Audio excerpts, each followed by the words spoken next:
The Intergalactic Conservation Summit erupts into chaos as a Bernali female bursts through the doors, cradling her injured cub. Gasps and shouts fill the auditorium as the alien predator, known for extreme aggression and distrust, charges straight for the human presenter. Dr. Frank Richardson, Earth's leading xenobiologist, freezes mid-sentence. His holographic display of cross-species empathy research flickers behind him as the Bernali female locks eyes with him. Her desperation is palpable, overriding her species' notorious hostility toward other races. "Help!" she growls in broken galactic standard. "Poachers! My cub!" Security officers rush forward, energy batons crackling. Frank raises his hand, halting their advance. He recognizes the gravity of the situation. A Bernali seeking help from a human is unprecedented. "Stand down," he orders, approaching the alien with measured steps. The cub whimpers, its leg mangled and oozing blue blood. Frank's mind races, assessing the wound. Only human medical technology stands a chance of saving the young Bernali. The auditorium buzzes with tension. Alien delegates shift uneasily, some retreating from the notorious predator in their midst. Others lean forward, intrigued by this extraordinary display of trust. "I'm Dr. Richardson," Frank says softly. "What's your name?" "Lita," the Bernali female responds, her voice a mix of growl and plea. Frank nods, decision made. "I can help, but we need to go to my research facility." Protests erupt from both human and alien officials. A Centaurian diplomat floats forward, tentacles waving in agitation. "This is highly irregular. The summit cannot be disrupted for a dash." "For saving a life?" Frank interrupts, his voice sharp. "This is what the summit is about: conservation, cooperation, and compassion." He turns to Lita, gesturing toward the exit. "Come. Every second counts." As they move, the cub's blood drips onto the polished floor. Accusations of favoritism and warnings of diplomatic consequences follow them out. Frank's mind whirs with the implications. This isn't just about saving one cub. It's about preventing an interstellar incident. Outside, Frank's hovercar awaits. As he helps Lita inside, his comm unit buzzes. It's his research assistant, voice urgent. "Dr. Richardson, we've got reports of more poacher activity. They're targeting other endangered species." Frank's jaw clenches. The situation is escalating rapidly. Saving the cub is just the beginning. They need to stop the poachers before this incident sparks a galactic conflict. As the hovercar lifts off, Frank glances at Lita cradling her cub. Her trust in him, in humanity, is a fragile, precious thing. He can't let her down. The fate of human-alien relations might just hinge on what happens next. Behind them, the summit descends into heated debate. The lines are being drawn. Some see humans as dangerous meddlers, others as potential saviors. Frank knows that his actions today will shape the future of interspecies cooperation and conservation efforts across the galaxy. The hovercar speeds toward his research facility, carrying with it the weight of a universe watching and waiting to see if humans can be trusted with the most precious things of all, the lives of their young. The hovercar touched down on the landing pad of Frank's research facility with a soft hum. As the doors slid open, Frank leaped out, carefully assisting Lita and her injured cub. "This way," he said, gesturing towards the entrance. "We have everything we need here." The facility loomed before them, a sleek complex of gleaming metal and smart glass.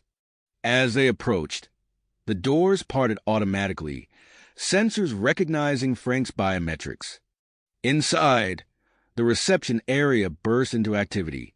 A team of human doctors and researchers, already alerted to the situation, converged on them.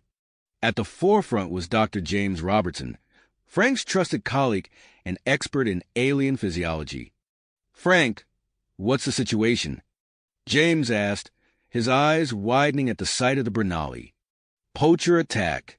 The cub's in critical condition, Frank replied, leading Lita towards the emergency treatment area.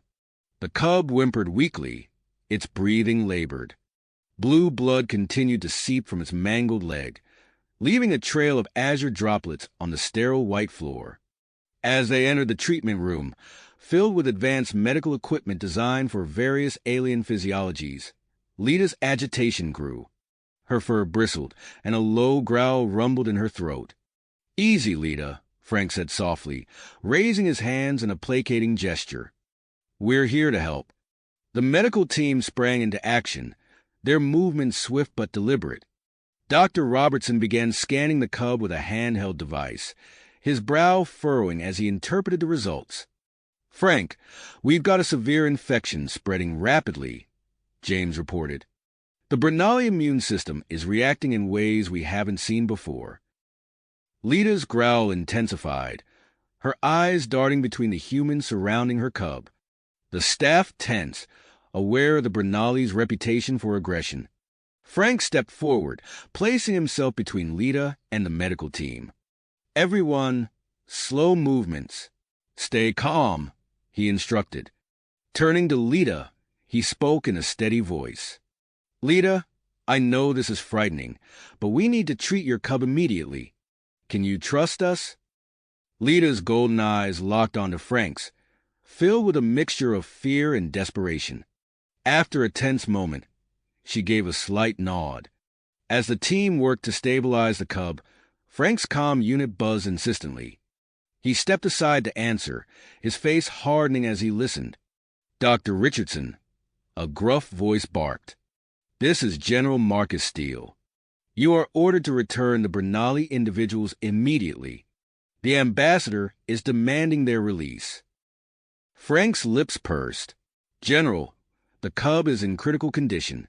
Moving it now would be a death sentence." "This isn't a request, Doctor. It's an order. We're on the brink of a diplomatic crisis." Frank's mind raced, weighing the consequences of his next action. With a deep breath, he made his decision. "I'm sorry, General, but I can't comply." Frank's finger hovered over the facility's security controls. "I'm initiating a lockdown. No one in or out until we've saved this cub's life." Before Steele could respond, Frank activated the lockdown. Blast doors slid into place over the windows and exits, sealing the facility. Alarms blared briefly, startling Lita. She snarled, her protective instincts flaring. Frank hurried back to her side. "It's okay," he assured her. "We're safe here. We can focus on helping your cub now." Dr. Robertson approached, his expression grave. "Frank, we've got a problem.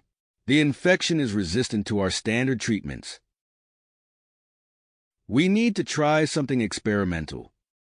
He outlined a procedure that would combine human medical techniques with what they knew of Bernali biology.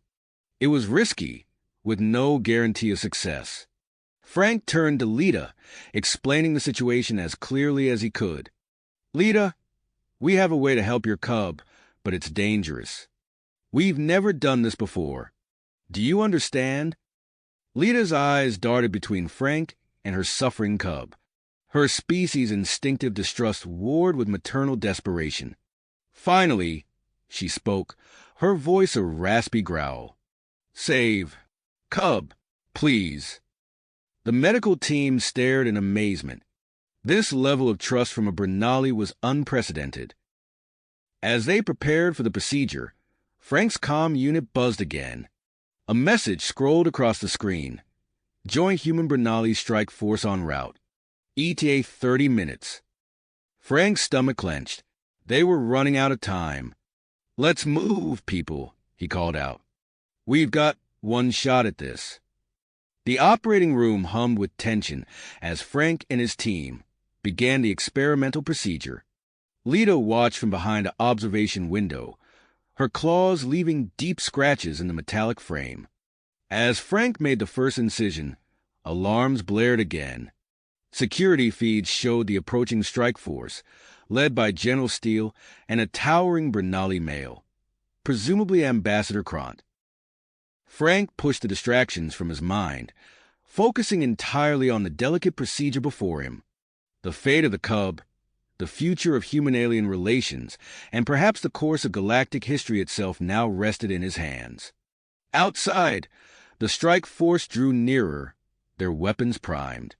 Inside, a team of humans fought to save an alien life, racing against time and biology itself. The real test of humanity's place in the galaxy had begun. The operating room buzzed with frantic activity as Frank and his team worked tirelessly to save the Brenali cub. Sweat beaded on Frank's forehead as he made the initial incision, his steady hands belying the tension coursing through his body. Dr. Robertson monitored the cub's vital signs, his eyes darting between the holographic displays and the small, alien form on the table. Suddenly, the cub's body convulsed, its vital signs spiking erratically. Alarms blared, adding to the cacophony of urgent voices and beeping machinery. "Frank, we've got a problem," Dr. Robertson called out, his voice tight with concern. "The cub's rejecting our antibiotics. Its cellular structure is unlike anything we've seen before." Frank's mind raced, analyzing and discarding options at lightning speed. He glanced at the observation window, where Lita watched with scarcely controlled panic, her claws leaving deep grooves in the metal frame. "We need to think outside the box," Frank muttered. Then his eyes widened as an idea struck him. "The nanites. James, prep the regenerative nanites." Dr. Robertson's eyebrows shot up. "The experimental ones? Frank, we've never tested them on non-human subjects." "It's our only shot," Frank insisted, his gaze fixed on the failing cub. "The nanites can adapt. If they work, they'll bridge the gap between our physiology and the Brenali's." As the team scrambled to prepare the nanite treatment, the facility's alarms changed pitch. Frank's head snapped up, recognizing the breach alert. On the security feeds, he saw General Steele and a towering Brenali male, Ambassador Krant, leading a strike force through the facility's outer defenses. "We're out of time," Frank announced, his voice tight. "Initiating nanite procedure now." The team watched with anxious anticipation as the microscopic machines were introduced into the cub's bloodstream. For a heart-stopping moment, nothing happened. Then, ever so slowly, the cub's vital signs began to stabilize. A low growl emanated from the observation room.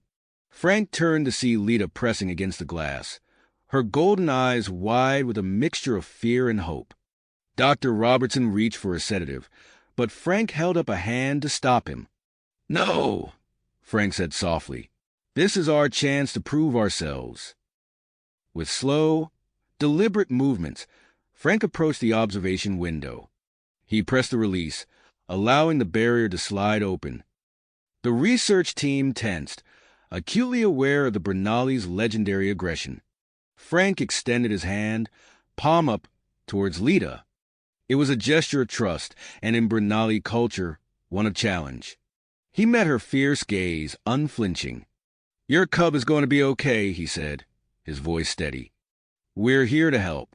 All of us." For a moment that stretched into eternity, Lita stared at Frank's outstretched hand.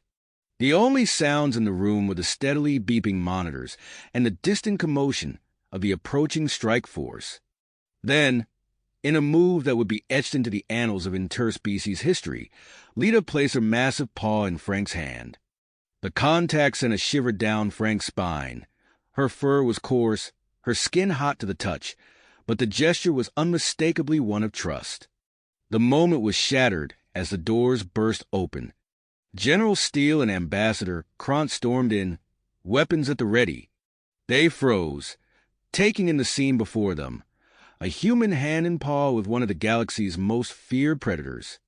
"Dr. Richardson," General Steele barked, his voice a mixture of anger and confusion. "What in the name of Dash?" "General Ambassador," Frank interrupted, not breaking eye contact with Lita. "I can explain everything, but first, I need you to look at the cub." Ambassador Krant, a hulking figure that dwarfed even Lita, approached the medical bed cautiously. His eyes widened as he saw the cub's wounds knitting closed, the infection visibly receding. "How is this possible?" the ambassador growled, his deep voice resonating through the room. Before Frank could answer, a new alarm sounded. Dr. Robertson rushed to a nearby console, his fingers flying over the holographic interface. "Frank, we're receiving a transmission," he called out. "Unknown source, but it's breaking through our highest encryption protocols." The room fell silent as the message decrypted. A holographic display flickered to life, revealing a star chart with several blinking points of light converging on their location. "It's the poachers," Frank breathed, the implications hitting him like a physical blow. "They're coming to reclaim the cub." General Steele stepped forward, his military training kicking in. "How long do we have?" Dr. Robertson consulted the readouts. Based on their trajectory and speed, less than an hour. Ambassador Krant's massive form seemed to expand, his fur overflowing with rage. These criminals dared to attack a Bernali ambassador? They will regret the day they were spawned. Frank looked from the approaching poacher ships to the recovering cub, then to Lita and the diverse group assembled in the room. Humans, Bernali, and the various alien species from the Conservation Summit, all suddenly united by a common threat. "General Ambassador," Frank said, his mind already formulating a plan. "I think it's time we put aside our differences. We have a facility full of the galaxy's brightest minds and most advanced technology. If we work together, we might just have a chance to stop these poachers and protect not just this cub, but countless other endangered species." General Steele nodded grudgingly, holstering his weapon. Ambassador Krant's eyes narrowed, but he too lowered his massive energy rifle. "What do you propose, Dr. Richardson?" the general asked. Frank took a deep breath, acutely aware of the weight of the moment. "First, we need to secure the perimeter. Then, we'll use every resource at our disposal to prepare for the poachers' arrival." And, he added, a glint of dedication in his eye, "we're going to show them exactly why it's a bad idea to mess with the United Galactic Front." As the unlikely allies began to strategize, the facility hummed with a new energy. The countdown to the poachers' arrival ticked away, each second bringing them closer to a confrontation that would shape the future of interstellar relations. Frank knew that the real test was just beginning, but for the first time since the chaos erupted, he felt a glimmer of hope. With Lita's paw still in his hand and the diverse group around him, Frank allowed himself a small smile. They had a long way to go, but they had already taken the first crucial step together. Working together. Frank turned to the assembled group, his mind racing with possibilities. "We need to fortify our defenses," he said, scanning the room. "Our standard security measures won't be enough against these poachers." General Steele nodded grimly. "Agreed. But what do you suggest, Doctor? We're not exactly equipped for a full-scale assault here." Frank's eyes lit up as an idea struck him. "No, but we have something better. Cutting-edge research technology. We just need to think creatively." He quickly outlined his plan, assigning tasks to different teams. Dr. Robertson and a group of researchers huddled around a workstation, their fingers flying over holographic interfaces as they began reprogramming the facility's medical nanites. "We're modifying the nanites to target energy weapons," Robertson explained, his voice tight with concentration. "If this works, they'll disrupt the power sources, rendering the poachers' guns useless." Meanwhile, Frank approached Lita, who was still hovering protectively near her recovering cub. "Lita, we need your help," he said softly. "Your senses are far more acute than ours. Can you assist us in detecting the poacher's approach?" Lita's golden eyes narrowed, then she gave a curt nod. Frank led her to the facility's sensor array, where technicians were already working to boost its capabilities. With Lita's guidance, they began calibrating the systems to detect the minute changes in air pressure and electromagnetic fields that would signal the poacher's arrival. Across the room, General Steele and Ambassador Kront were engaged in an intense discussion, gesturing at a holographic map of the facility. Despite their earlier hostility, the imminent threat had forged an uneasy alliance between the human and Bernali forces. "We'll position your warriors here and here," Steele was saying, indicating key choke points. "My team will cover these sectors. Together, we can create an unpredictable defense pattern." Kront growled in agreement, his massive form looming over the map. "The poachers will not expect our species to fight as one," he rumbled. "This may give us an advantage." As the defenders scrambled to prepare, the facility's alarms suddenly blared to life. Frank rushed to the main viewport, his heart pounding.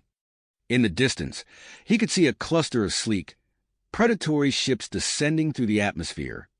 "They're here," he announced, his voice carrying across the suddenly silent room. "Activate the force field." With a low hum, a shimmering energy barrier sprang into existence around the facility. It had originally been designed to contain dangerous specimens, but Frank hoped it would buy them precious time against the poachers' initial assault. The first barrage of weapons fire from the poacher ship struck the force field in a dazzling display of light and energy. The barrier held, but Frank could see it flickering under the strain. "Direct attack isn't working," General Steele observed, his eyes narrowed. "They'll try to infiltrate next." As if on cue, Lita let out a low growl, her fur dripping. "They're here," she snarled in her guttural version of human speech. Inside, Frank's eyes widened in alarm. "But how? Our sensors didn't detect any breaches." "Advanced cloaking technology," Ambassador Kront rumbled. "These are no ordinary poachers." Lita's head swiveled, tracking something invisible to human eyes. With a series of guttural sounds, she began directing the mixed human and Bernali security teams towards the infiltrators' positions. The facility erupted into chaos as defenders clashed with the invisible intruders. Energy weapons flashed, illuminating briefly flickering outlines of the cloaked poachers.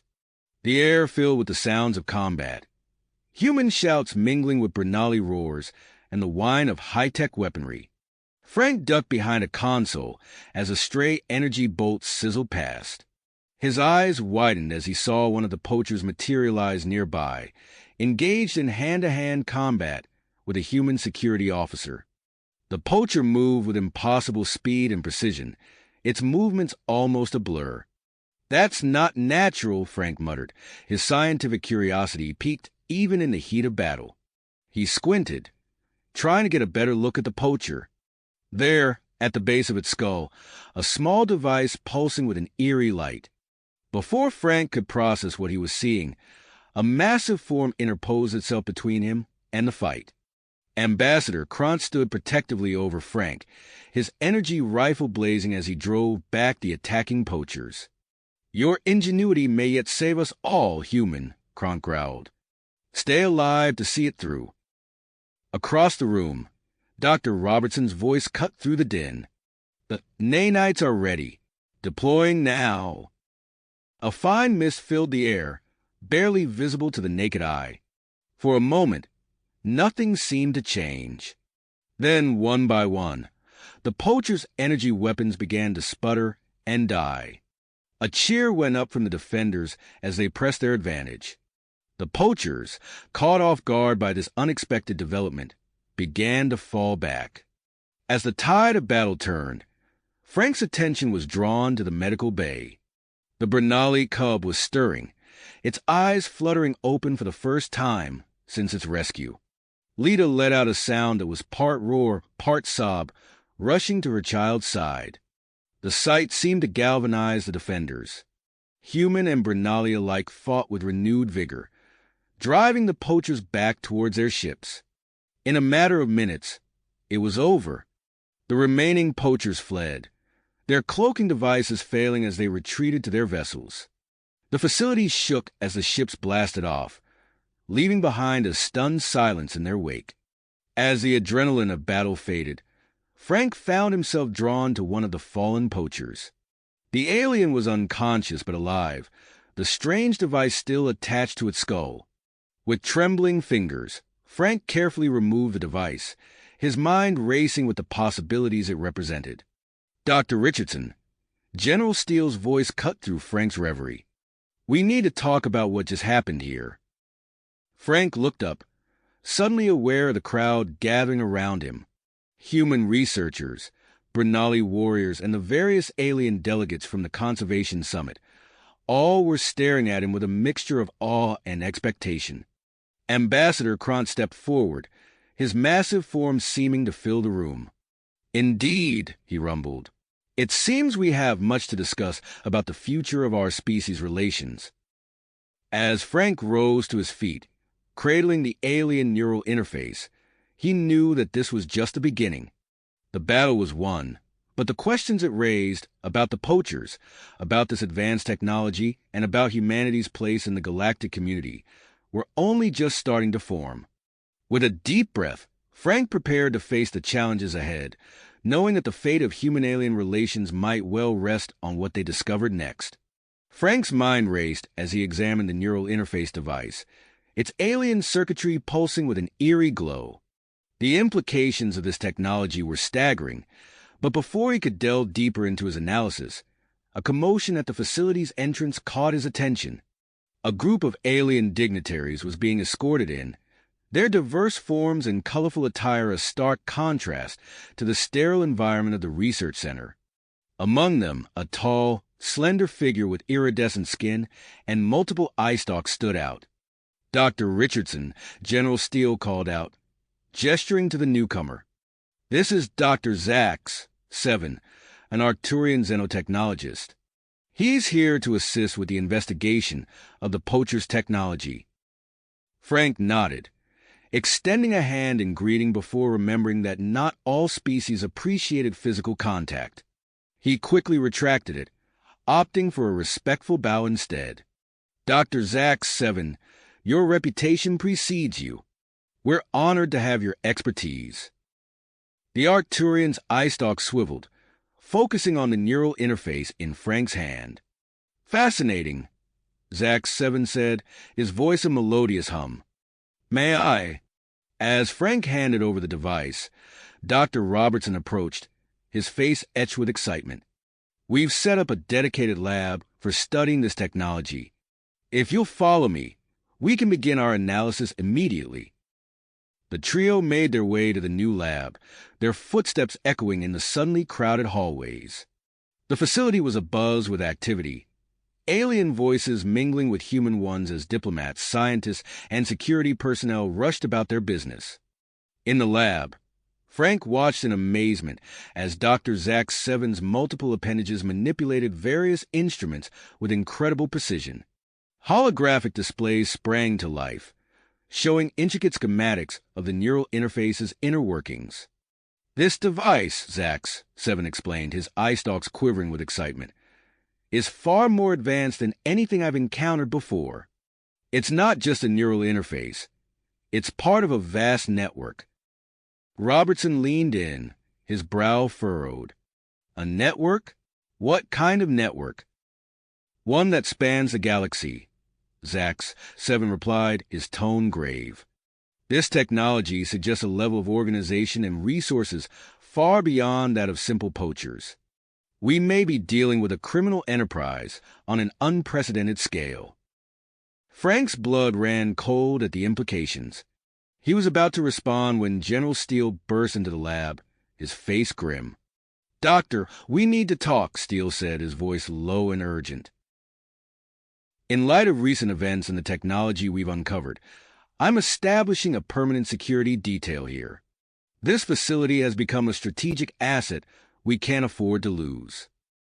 As Frank nodded his agreement, a familiar hulking form appeared in the doorway. Ambassador Krant ducked his massive head to enter the lab, his eyes scanning the room before settling on Frank. "Dr. Richardson," Krant rumbled, "your actions have not gone unnoticed." The Bernali High Council is impressed by human ingenuity and courage. We wish to propose a joint task force to combat this galactic poaching threat. Frank's eyes widened at the unprecedented offer. Ambassador, that would be a significant step forward in our relations. Kront nodded solemnly. Indeed, these criminals threaten all our species. It is time we face this threat together. As the implications of this new alliance sank in, Frank's attention was drawn to a commotion outside the lab.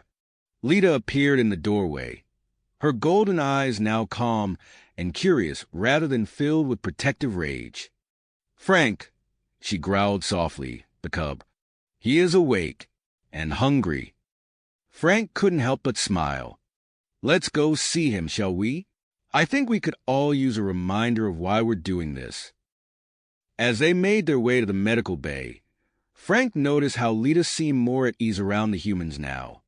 She even allowed Dr. Robertson to walk close beside her, a fact that didn't escape Frank's keen observation.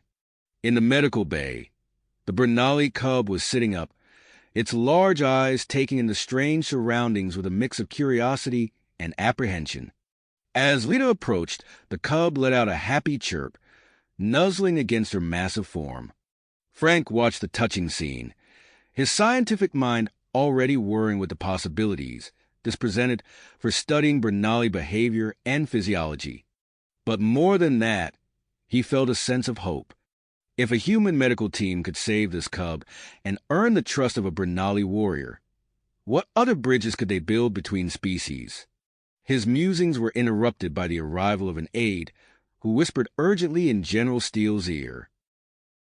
The general's face darkened as he listened, and he motioned for Frank to join him. "We've got a situation," Steele said quietly. "Intel just came in. The poachers we fought off, they're part of a larger organization called the Shadowclaw Syndicate, and they've put a bounty on you and your key team members." Frank felt a chill run down his spine, but before he could respond, Ambassador Kront's deep voice rumbled behind him. "Then we must act quickly," the Bernali said, his massive hand coming to rest on Frank's shoulder. "Dr. Richardson, I believe it's time we discuss the formation of that interspecies wildlife protection force you mentioned earlier." As Frank looked around the room, at the recovering cub, the diverse group of aliens and humans working together, and the advanced technology they were unraveling, he realized that they stood at the precipice of something monumental. The challenges ahead were daunting, but for the first time, he felt that they had a real chance to make a difference on a galactic scale. With a deep breath, Frank nodded. "You're right, Ambassador. Let's get to work." Work. Frank paused, his mind racing with the implications of what they had uncovered. "But first, we need to act on this intelligence about the Shadowclaw Syndicate." General Steele nodded grimly. "Agreed. We can't afford to waste any time. The stakes are too high."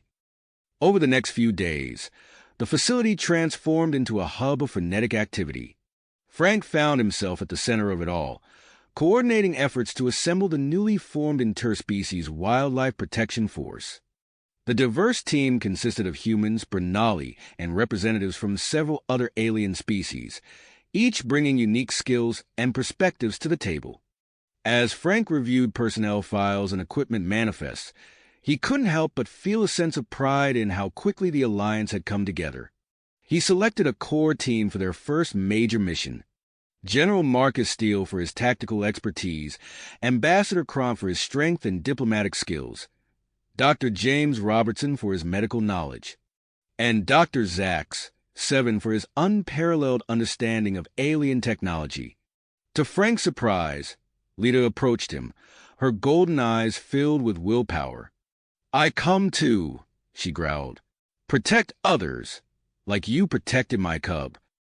Frank hesitated, but the intensity in Lita's gaze convinced him. "All right," he agreed.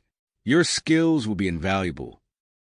The team boarded their ship, a sleek vessel that blended the best of human and alien technology. As they prepared for launch, Frank marveled at the ship's stealth capabilities, a fusion of Arcturian cloaking technology and human sensor jamming systems. In the ship's lab, Dr. Robertson and Dr. Zaks, 7 huddled over a workstation, refining their nanite technology. If we can adjust the frequency, Dr. Robertson mused, his fingers flying over a holographic interface, we might be able to disable their weapons without harming organic matter. Dr. Zaks 7's eye stalks quivered with excitement. Brilliant! Let me recalibrate the emission spectrum. Meanwhile, in the ship's briefing room, General Steele conducted tactical sessions, his voice firm as he addressed the diverse crew. Remember, we're dealing with a highly organized criminal enterprise. Each of your unique abilities will be crucial to our success. As they approached their destination, Frank felt a mix of anticipation and apprehension. The intelligence they had received painted a grim picture, a massive Shadowclaw syndicate operation targeting a previously unknown sentient species. The ship dropped out of faster-than-light travel, revealing a distant planet shrouded in a soft, pulsating glow. Frank's eyes widened as he took in the sight. The Lumina, he breathed, recognizing the bioluminescent signature. Ambassador, Kront rumbled in agreement. A species of great power and beauty. We must not fail them. As they entered the planet's atmosphere, the true scale of the Syndicate's operation became clear. A sprawling facility dominated the landscape, its edges blurred by advanced cloaking technology. Streams of energy pulsed from the facility, each one representing countless captured lumina. Frank's lips pursed. We need to shut this down. Now. The team sprang into action, each member playing to their strengths. Lita's enhanced senses proved invaluable, allowing her to detect hidden Syndicate operatives with uncanny accuracy. There, she growled, pointing out camouflage guard posts. Ambassador Kront led a group of Bernali warriors in a diversionary attack, their battle cries echoing across the alien landscape. The distraction allowed Frank, General Steele, and a small infiltration team to slip past the facility's outer defenses. As they made their way deeper into the complex, Dr. Robertson and Dr. Zaks, 7 deployed their modified nanites. The microscopic machines spread through the facility's systems, disabling energy weapons and cloaking devices with ruthless efficiency. Inside the main research hub, Frank and General Steele discovered a sight that chilled them to the bone. Row upon row of stasis pods lined the walls, each containing a bizarre hybrid creature. Frank's scientific mind reeled at the implications. They're combining traits from endangered species across the galaxy, he muttered, examining a nearby console. But why? Before General Steele could respond, an alarm blared through the facility. A voice crackled over the intercom, filled with panic and rage. Intruders in the main lab. Activate Protocol Omega. Frank's eyes widened as he realized the implications. They're going to destroy everything. We need to secure these pods and get out of here. As they rushed to disable the self-destruct sequence, a figure emerged from the shadows. Tall and gaunt with pale, almost translucent skin, the alien regarded them with cold, calculating eyes. Dr. Moros, I presume, Frank said, recognizing the infamous Zygonian scientist from intelligence briefings. Moros' thin lips curved into a humorless smile. Dr. Richardson, I wondered when our paths would cross. I must admit, I'm impressed you made it this far.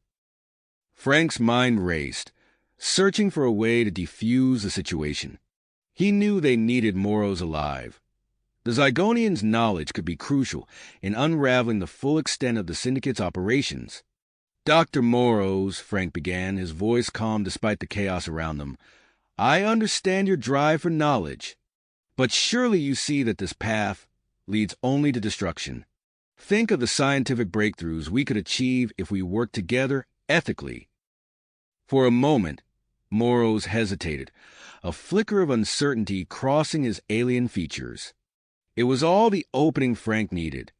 As Frank continued to engage Moros in scientific discourse, General Steele quietly signaled the rest of the team.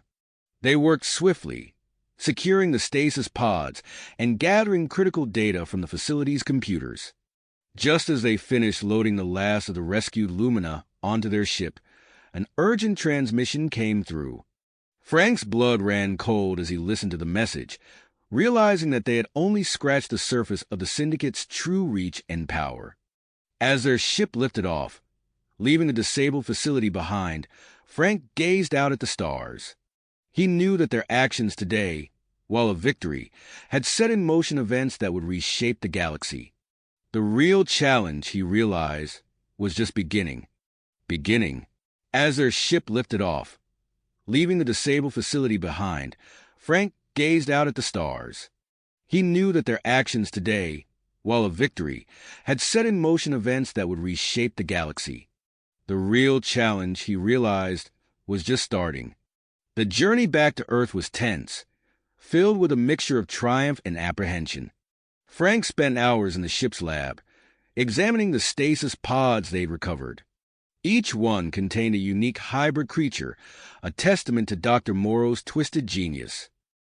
In the adjacent holding cell, the Zygonian scientist sat in silence, his translucent skin almost glowing under the harsh lights. As they approached Earth orbit, Frank gathered the team for a final briefing. "What we've uncovered goes beyond anything we imagined," he said, his voice grave. "The Shadowclaw Syndicate's reach is vast, and we've only scratched the surface." General Steele nodded, his heart made. "We'll need to be prepared for anything when we land." Their ship touched down at a secure facility outside Geneva, where a delegation of high-ranking officials from various Earth governments and alien species awaited them. Frank recognized some faces: the UN Secretary-General, the Arcturian ambassador, and even a representative from the notoriously reclusive Quantum Collective. As they disembarked, Frank noticed the awe on the delegates' faces as they caught sight of the rescued Lumina. The bioluminescent beings pulsed with soft light, their otherworldly beauty a stark contrast to the clinical surroundings. Ambassador Krantz stepped forward, his massive form commanding attention. "Honored delegates," he rumbled, "what you see before you is the result of unprecedented cooperation between our species. But it is also evidence of a threat that endangers us all." Over the next several hours, Frank and his team briefed the assembled officials on their mission and findings. As he spoke about the Syndicate's operations and the disturbing implications of their genetic experiments, Frank could see the shock and concern spreading through the room. "The Shadowclaw Syndicate has infiltrated multiple galactic governments," General Steele explained, his voice tight with controlled anger. "Their influence extends far beyond simple poaching. They're manipulating entire ecosystems, possibly for purposes we've yet to uncover." The revelation sparked immediate calls for action. Frank watched as representatives from various species huddled together, speaking in urgent whispers. The Arcturian ambassador approached Frank, her crystalline form shimmering with agitation. "Dr. Richardson," she said, her voice like chiming bells, "your team's actions have exposed a threat we can no longer ignore. We must unite to combat this menace." As discussions continued, a consensus began to form. By the end of the day, the Galactic Alliance for Wildlife Protection and Interstellar Security was born. Frank found himself appointed as lead scientific advisor, while General Steele took on the role of chief strategist for military operations. In the weeks that followed, Sanctuary 1 took shape. The space station, positioned in Earth's orbit, became a hub of frenetic activity.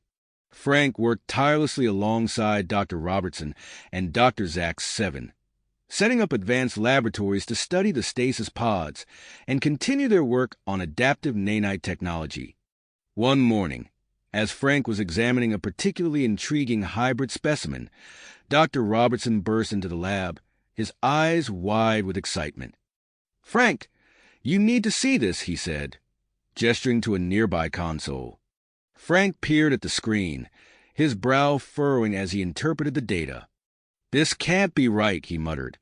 "The genetic markers. They're not just random combinations. There's a pattern here." Dr. Zax Seven joined them, his eye stalks quivering. Indeed, the alien scientist agreed. It appears Dr. Moros was working towards a specific goal with these hybrids. But what? Their musings were interrupted by an alert. General Steele's face appeared on a nearby screen, his expression grim. Dr. Richardson, we've got a situation. Multiple Gaupies member worlds are reporting political upheavals. We believe Syndicate sympathizers are behind it. Frank's mind raced, connecting the dots between their recent discoveries and this new development. They're trying to destabilize the Alliance before we can fully establish ourselves, he realized aloud.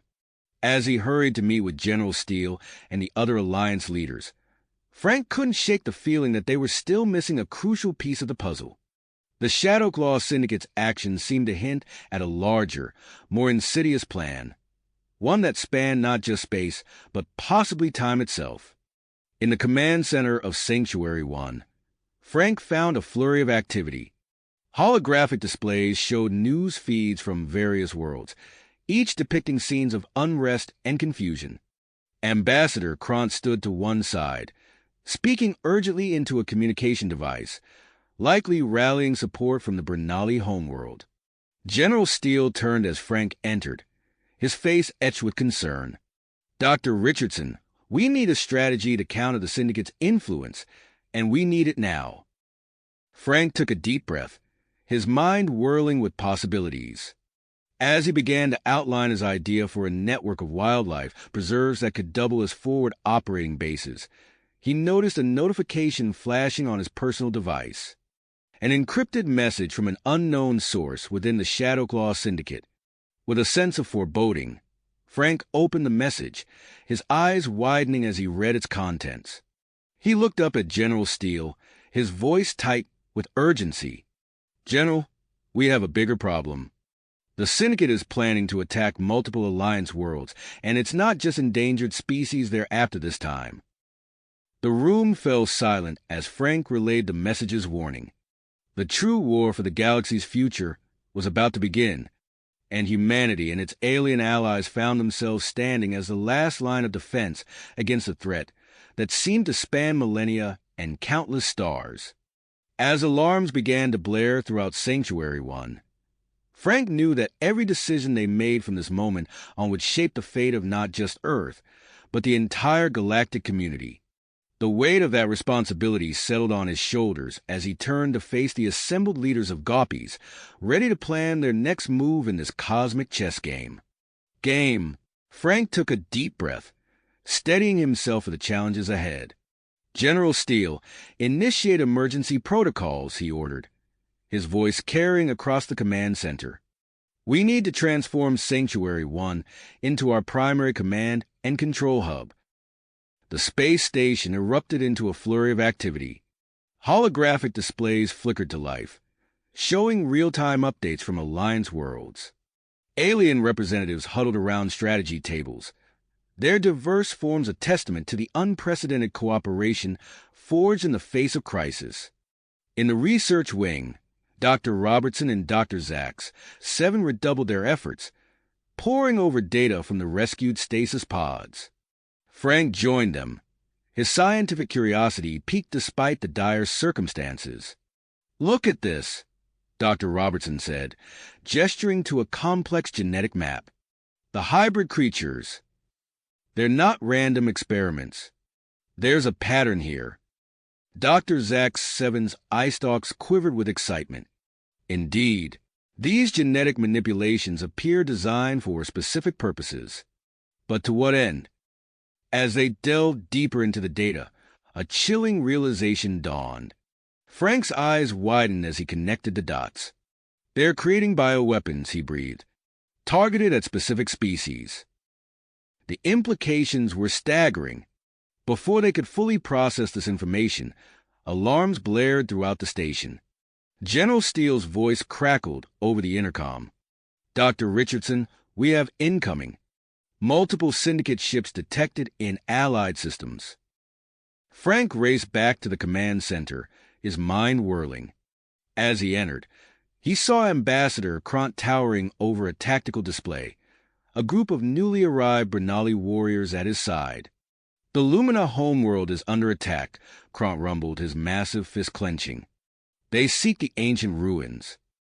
General Steele nodded grimly. "Earth and the Arcturian colony are also reporting Syndicate incursions. It's a coordinated strike." Frank's gaze swept the room, taking in the grim faces of his allies. In that moment, he made a decision that he knew could change everything. "Release Dr. Moros," he said, his voice firm despite the murmurs of surprise. "We need his knowledge to counter the Syndicate's technology." As security personnel moved to carry out his order, Frank turned his attention to the unfolding battles. On the main view screen, he watched as Alliance forces engaged Syndicate ships over the Lumina homeworld. The newly constructed wildlife preserve had become an impromptu battlefield, with mixed-species teams fighting desperately to repel the invaders. Earth faced its own crisis. Syndicate sleeper cells had activated, targeting Gaupi's facilities and key human leaders. General Steele coordinated the defense remotely, his face taut with concentration as he directed rapid response teams against the cloaked Syndicate operatives. But it was a situation on the Arcturian colony that truly chilled Frank's blood. Reports flooded in of a strange, mist-like substance deployed by Syndicate forces. Arcturian defenders collapsed where they stood, while other species remained unaffected. "It's the bioweapon," Frank realized aloud. He quickly patched through to the research lab. "Dr. Zax, 7, we need a countermeasure for the Arcturian attack. Can you modify the nanites?" The alien scientist's reply was terse. "Working on it, but time is short." As the battles raged across 3 fronts, more reports poured in. Syndicate ships were appearing in system after system, far more numerous than their intelligence had indicated. Frank felt a chill run down his spine as he grasped the true scale of their enemy's resources. In a high-stakes endeavor, he authorized the use of experimental technology reverse-engineered from the Lumina ruins. Alliance ships were hastily equipped with energy-focusing devices, their weapons and shields suddenly amplified to unprecedented levels. The effect was immediate and dramatic. Over the Lumina homeworld, Alliance cruisers cut through Syndicate formations with beams of searing energy. Earth's defenders found themselves able to detect and engage the cloaked operatives with startling accuracy. But the new technology came at a cost.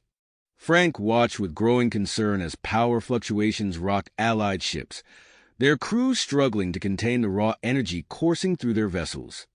As the initial wave of attacks was beaten back, Frank allowed himself a moment of cautious relief.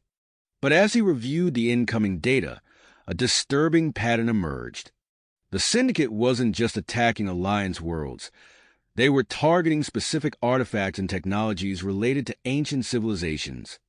Dr. Moros, now working under heavy guard in a makeshift lab, provided reluctant insights that only deepened Frank's unease.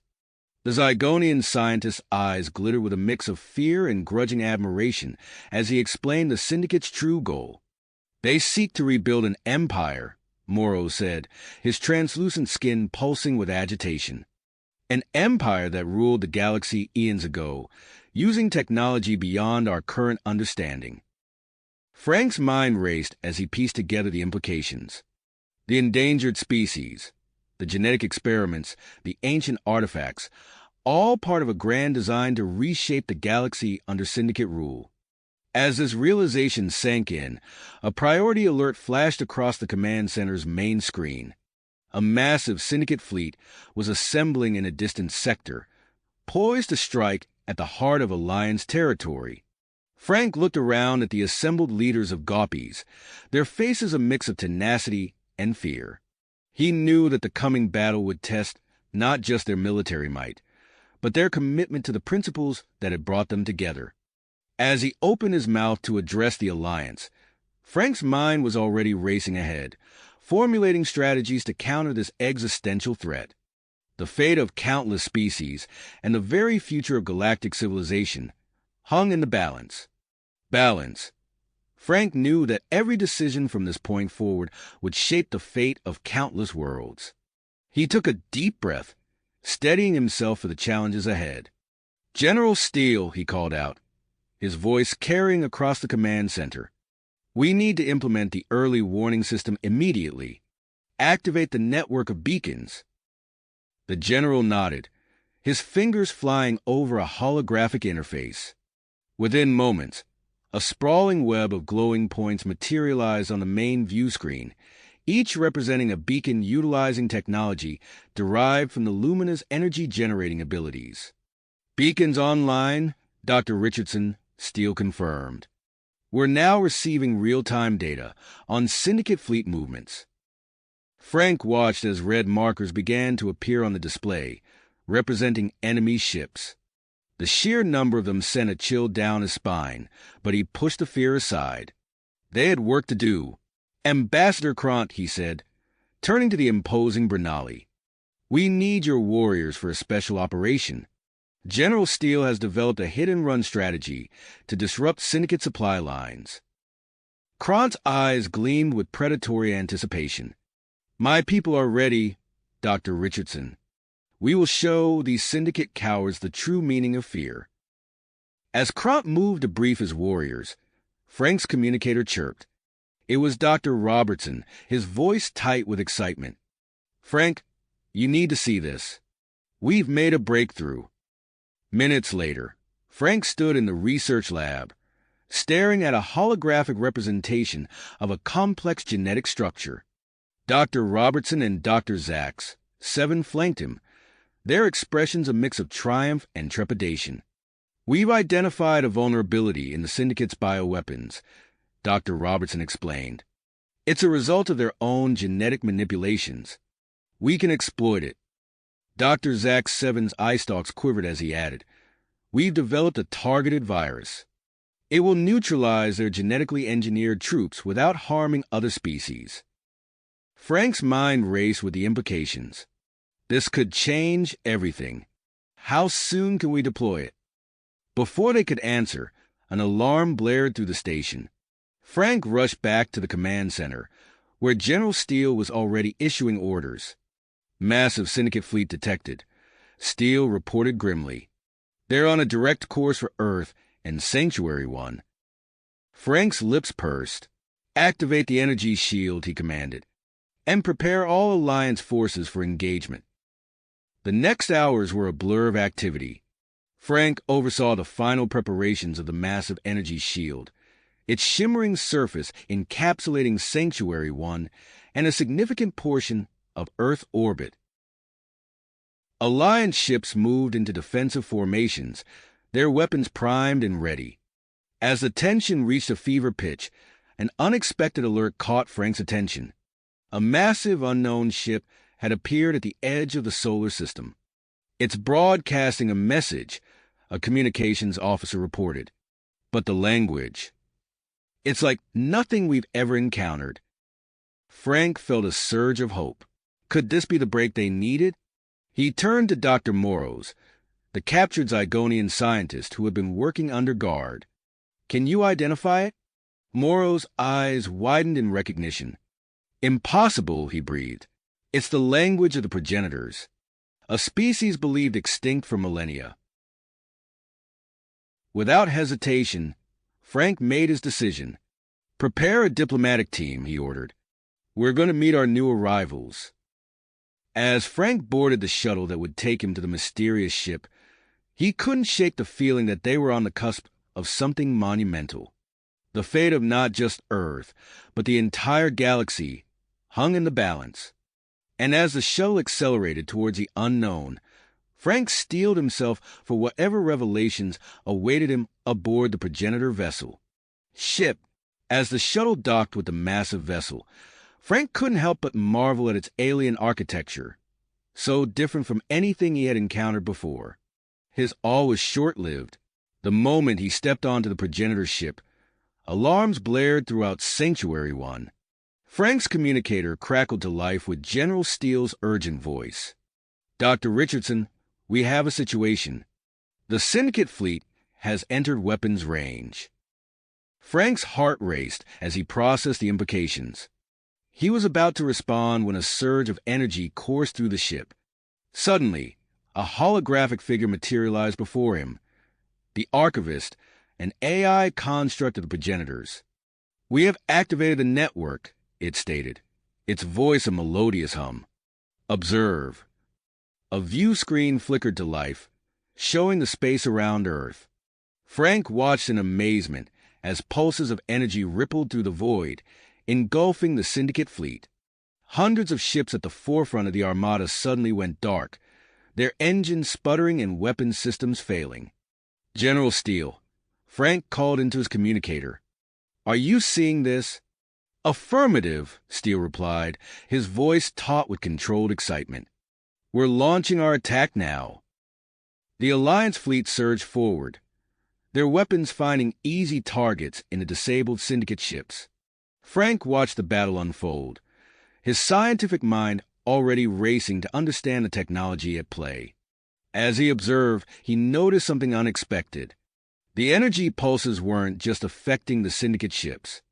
Nearby planets and space environments were showing signs of change. Barren worlds in the solar system were suddenly teeming with life, dormant plants springing from the soil and long-dead oceans beginning to fill. "Archivist," Frank said, turning to the AI. "What's happening to those planets?" "The network rejuvenates," it replied. "It was designed to nurture life, not just disable technology." Before Frank could inquire further, his communicator buzzed again. This time, it was Ambassador Krant. "Richardson." The Bernali's gruff voice came through. "A group of Syndicate ships has broken through. They're heading for Earth." Frank's mind raced. "Krant, can you intercept?" "Already on it," came the reply, followed by the sound of engines roaring to life. Frank watched on the screen as a squad of fighter crafts, led by Krant, streaked towards the enemy force. The Bernali's natural hunting instincts, combined with their advanced training in human combat tactics, proved devastatingly effective. Syndicate ships exploded in brilliant flashes of light as Krant and his warriors tore through their formation. As the space battle raged, Frank's attention was drawn to another incoming transmission. It was Dr. Robertson. "Frank, we're ready," Robertson said, his voice tight with anticipation. "We're deploying the virus now." Frank nodded, though Robertson couldn't see him. "Do it." On the monitor, Frank watched as Alliance boarding parties infiltrated several disabled Syndicate ships.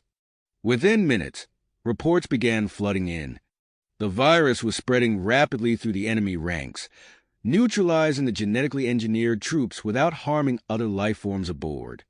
The tide of battle was turning, but the fight was just getting started. A group of Syndicate dreadnoughts that had managed to maintain power launched a barrage of high-powered energy weapons at Sanctuary 1. The massive energy shield surrounding the station flared brightly as it deflected the attack. Frank's communicator lit up again with an urgent message from the station's chief engineer. "Dr. Richardson, the shield is holding, but the strain on our power systems is immense. We need to divert power from non-essential systems to maintain integrity." Frank's eyes hardened as he made the difficult decision. Do it. Divert power from all non-essential systems, including life support in unoccupied sections if necessary. As he gave the order, the Archivist's form flickered, its expression changing to one of alarm. "Dr. Richardson," it said, its melodious voice now tinged with urgency. "I've detected a Syndicate strike team attempting to infiltrate one of our primary network nodes on Mars. If they gain control, they could potentially reverse the effects of the network and turn it against your alliance." Frank's mind raced with the implications. They couldn't let that happen. He turned to the Archivist, his expression resolute. "We need to stop them. Can you transport me and a team to Mars?" The Archivist nodded, gesturing to a platform at the center of the room. "Our teleportation device can send you directly to the surface near the network node." Frank quickly assembled his team via communicator, including Lita and her now adolescent cub. As they materialized on the platform, Frank took a deep breath, steeling himself for the fight ahead. "Ready?" he asked, looking at his team. Lita nodded, her cub growling softly beside her. The human members of the team checked their weapons one last time. "Let's go," Frank said. In a flash of blinding light, they vanished from the progenitor ship, rematerializing on the red sands of Mars. The network node loomed before them, a towering structure of alien design. And advancing towards it, weapons drawn, was the Syndicate Strike Team. Frank raised his hand, signaling his team to take cover behind a cluster of rocks. The thin Martian atmosphere and low gravity made every movement feel strange, but there was no time to acclimatize. They had a galaxy to save. "On my mark," Frank whispered, his eyes locked on the approaching enemy. The fate of Earth, the Alliance, and countless species across the galaxy now hinged on what happened in the next few moments on this desolate Martian landscape. Frank took a deep breath, feeling the weight of responsibility settle on his shoulders. Then, with a nod to his team, he gave the signal to engage. Engage. The air around them shimmered as they activated their personal shields, a precaution against the harsh Martian environment. Frank's eyes narrowed as he surveyed the terrain. The Syndicate Strike Team was closing in on the network node, their sleek armor glinting in the weak Martian sunlight. He raised his hand, signaling his team to hold position. "Lita," he whispered, "you and your cub take the left flank. Use those rock formations for cover." The Bernali warrior nodded, her eyes glinting with predatory focus. She moved silently across the red sand, her adolescent cub following close behind. Frank turned to the rest of his team. "We'll draw their fire. When Lita gives the signal, we push forward." The team spread out, taking cover behind the scattered boulders. Frank's breath caught in his throat as he watched the Syndicate forces approach. They were mere meters from the node now. Suddenly, the ground beneath their feet trembled. Frank steadied himself against a rock, his eyes widening as he watched the landscape begin to shift. Cracks appeared in the Martian soil, spreading like spiderwebs across the surface. "What the hell?" one of his team members muttered. Frank's mind raced. The progenitor technology, it was reactivating. The node wasn't just a control point. It was part of a vast terraforming system. Before he could process the implications, a ear-splitting screech cut through the thin air. It was Lita's signal. "Now!" Frank shouted, leaping from cover. His team surged forward, energy weapons blazing. The Syndicate forces, caught off guard by the sudden attack and the shifting terrain, scrambled for position. Frank ducked as a bolt of energy sizzled past his head. He returned fire, his shots finding their mark on a Syndicate soldier. The enemy crumpled to the ground, their armor smoking. Lita and her cub were a blur of motion, their natural agility amplified by the low Martian gravity. They bounded over rocks and newly formed crevasses, closing in on the enemy's flank. The battle intensified as both sides adapted to the changing landscape. New rock formations erupted from the ground, providing cover one moment and obstacles the next.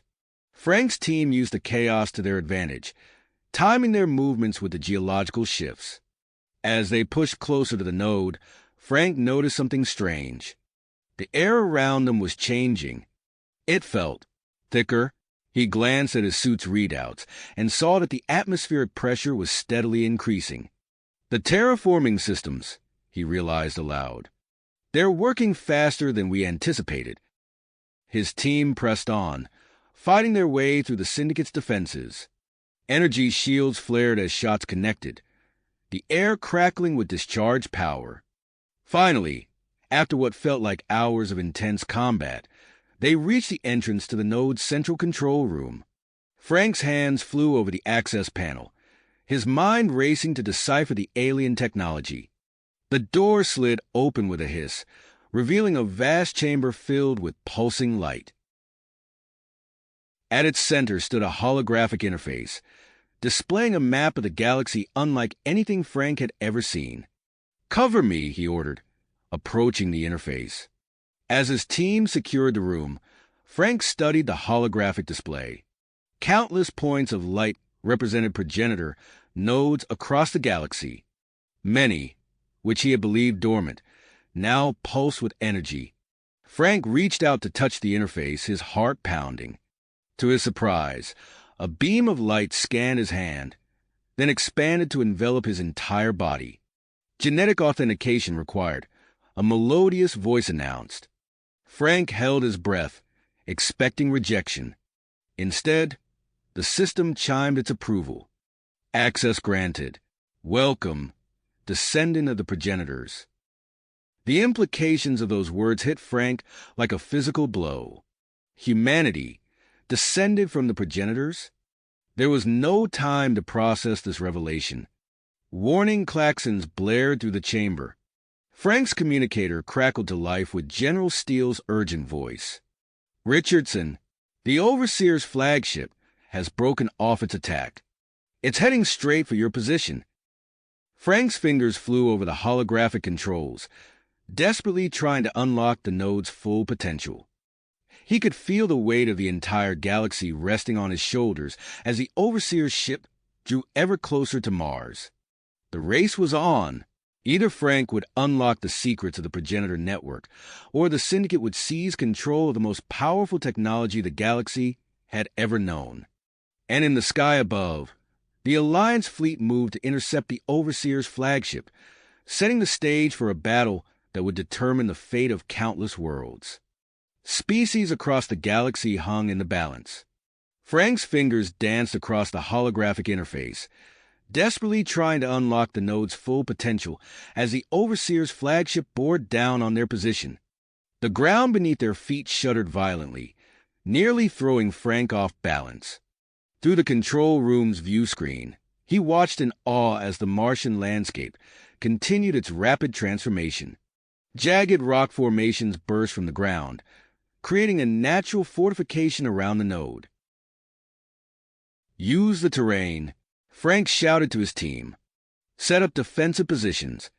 Lita and her cub bounded over newly formed boulders, their enhanced reflexes allowing them to navigate the shifting landscape with ease. The human members of the team scrambled to follow, setting up energy barriers and taking cover behind the natural barricades. Frank's communicator crackled to life. "Richardson, this is Steele. We're redirecting the bulk of our fleet to intercept the Overseer's flagship. Hold your position." "Understood, General," Frank replied, his eyes never leaving the holographic display. "We'll do our best to buy you time." As Frank worked, the space above Mars erupted into chaos. Alliance ships clashed with Syndicate forces in a desperate struggle for control of the planet and its crucial progenitor technology. The viewport filled with flashes of weapons fire and explosions, casting an eerie glow over the control room. Suddenly, a familiar voice came through Frank's communicator. "Frank, it's Robertson. We've successfully modified Sanctuary 1's shield generators. We're holding steady against the Syndicate attacks." Frank allowed himself a brief smile. "Good work, James. I could use your help here. I'm sending you a data stream from the node. See if you can make sense of it." As Robertson began analyzing the data, Frank's attention was drawn back to the holographic interface. The information flooding his mind was overwhelming. Humanity's connection to the progenitors wasn't just compatibility. It was direct descent. "My God," Frank muttered, his fingers flying over the controls with newfound confidence. "We're not just users of this technology. We're its inheritors." The revelation unlocked new depths of control over the node systems. Frank felt as if he were communing directly with the ancient technology, its secrets unfurling before him. His moment of triumph was short-lived. The entire structure shook as the Overseer's flagship entered Mars orbit, unleashing a barrage of advanced weapons fire. The attack centered on their position, threatening to destroy the node before Frank could fully activate its defenses. Lita, Frank called out. Take a team and provide air support. Use the flagship's focus on us to your advantage. The Bernali warrior nodded, her eyes gleaming with willpower. She and her cub led a group of Alliance fighters to their ships, launching into the chaotic skies above. Frank turned his attention back to the node systems, searching for anything that could help them survive the onslaught. As he delved deeper, he uncovered a hidden subroutine. With a few swift commands, he activated a planetary defense grid concealed beneath the Martian surface. The ground rumbled as ancient energy weapons emerged from hidden silos, their barrels glowing with power drawn from the reawakened terraforming systems. They swiveled skyward, targeting the Syndicate ships in orbit. Through the view screen, Frank watched as lances of energy sliced through the Martian atmosphere, striking Syndicate vessels with pinpoint accuracy. The tide of the space battle began to turn, but the Overseer was not so easily defeated. The massive flagship's shields held firm against the onslaught, and it adjusted its strategy. Drop pods began to rain down on the Martian surface, disgorging waves of genetically enhanced Syndicate soldiers and towering combat mechs. Incoming, one of Frank's team members shouted. Ground forces approaching from all directions. Frank's mind raced. They were running out of time. He needed to fully integrate the node into the Alliance's defense network, but the encroaching Syndicate forces threatened to overwhelm them at any moment. As he worked feverishly at the controls, Frank uncovered another startling piece of information. The Martian node wasn't just a standalone system. It was part of a vast, interconnected network spanning the galaxy. With the right commands, he could potentially activate all the dormant nodes simultaneously, creating a disruption effect powerful enough to overcome even the Overseer's flagship. But the risk was enormous. Such an activation could accelerate the terraforming process on countless worlds to dangerous levels, causing untold damage to ecosystems across the galaxy. Frank's hands hovered over the controls as the sounds of battle grew closer. Outside the control room, his team fought desperately to repel the Syndicate assault. Lita's voice crackled over the communicator, reporting heavy resistance in the air. Time was running out. Frank had to make a decision.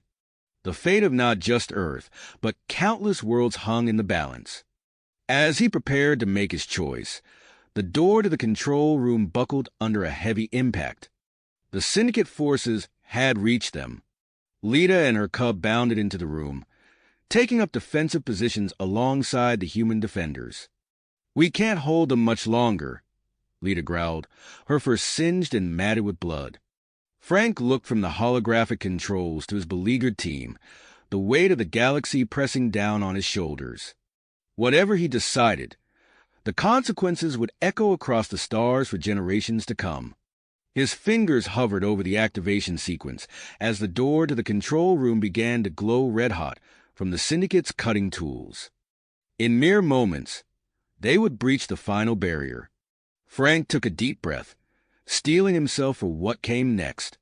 Next, with a deep breath, he pressed his palm against the holographic interface and initiated the sequence. A surge of energy pulsed through the Martian node, causing the entire structure to vibrate. The holographic display flickered, then exploded into a dazzling array of lights as dormant nodes across the galaxy began to activate. "What have you done?" Lita shouted over the din of battle, her fur standing on end as the air crackled with energy. Frank's response was cut short as the door to the control room finally gave way. Syndicate forces poured in, their weapons raised. Lita and her cub sprang into action, their fluid movements a blur as they engaged the enemy in close combat. The human defenders fell back, forming a tight perimeter around Frank and the node's controls. Energy weapons discharged, filling the air with the acrid smell of ozone and scorched metal. Suddenly, the ground beneath them lurched violently. Through the view screen, Frank watched in awe as vast chasms opened up across the Martian surface, quickly filling with water. The atmosphere outside visibly thickened, swirling with newly formed clouds. The terraforming one of the team members shouted. It's accelerating exponentially. The Syndicate forces faltered, clearly unprepared for the rapidly changing environment. Many of their enhanced soldiers collapsed, writhing in agony as their bodies failed to adapt to the surge of alien energy permeating the air. Frank's communicator crackled to life. Richardson, General Steele's voice boomed. What's happening down there? The Overseer's flagship just lost its shields. Before Frank could respond, a blinding light filled the view screen. A massive ship, dwarfing even the Overseer's flagship, emerged from hyperspace directly above Mars. Is that? Frank trailed off, his eyes wide with disbelief. The Archivist, Lita growled, her voice a mix of awe and trepidation. The newcomer's ship positioned itself between Mars and the Overseer's crippled vessel. A beam of energy, more intense than anything Frank had ever witnessed, lanced out from the Overseer's flagship. For a heart-stopping moment, Frank thought it was all over. But the Archivist's vessel absorbed the blast without so much as a flicker in its shields. Alliance forces move in and capture the Overseer. Steele's voice rang out over the comm channel. The flagship is defenseless. As the space battle reached its climax, the control room shuddered again. Cracks spread across the floor and walls, water seeping through the fissures. We need to get out of here, Frank shouted, gesturing for his team to fall back. The whole structure's becoming unstable. They fought their way out of the control room, Lita and her cub taking point. The corridors were in chaos, filled with disoriented Syndicate soldiers and rushing water. As they emerged onto the surface, Frank gasped at the transformed landscape. Where there had once been nothing but red dust and rocks, vast oceans now stretched to the horizon. The sky, previously thin and cold, now boasted wispy clouds and a warm breeze. In the distance, Frank could see the first green shoots of plant life pushing through the soil.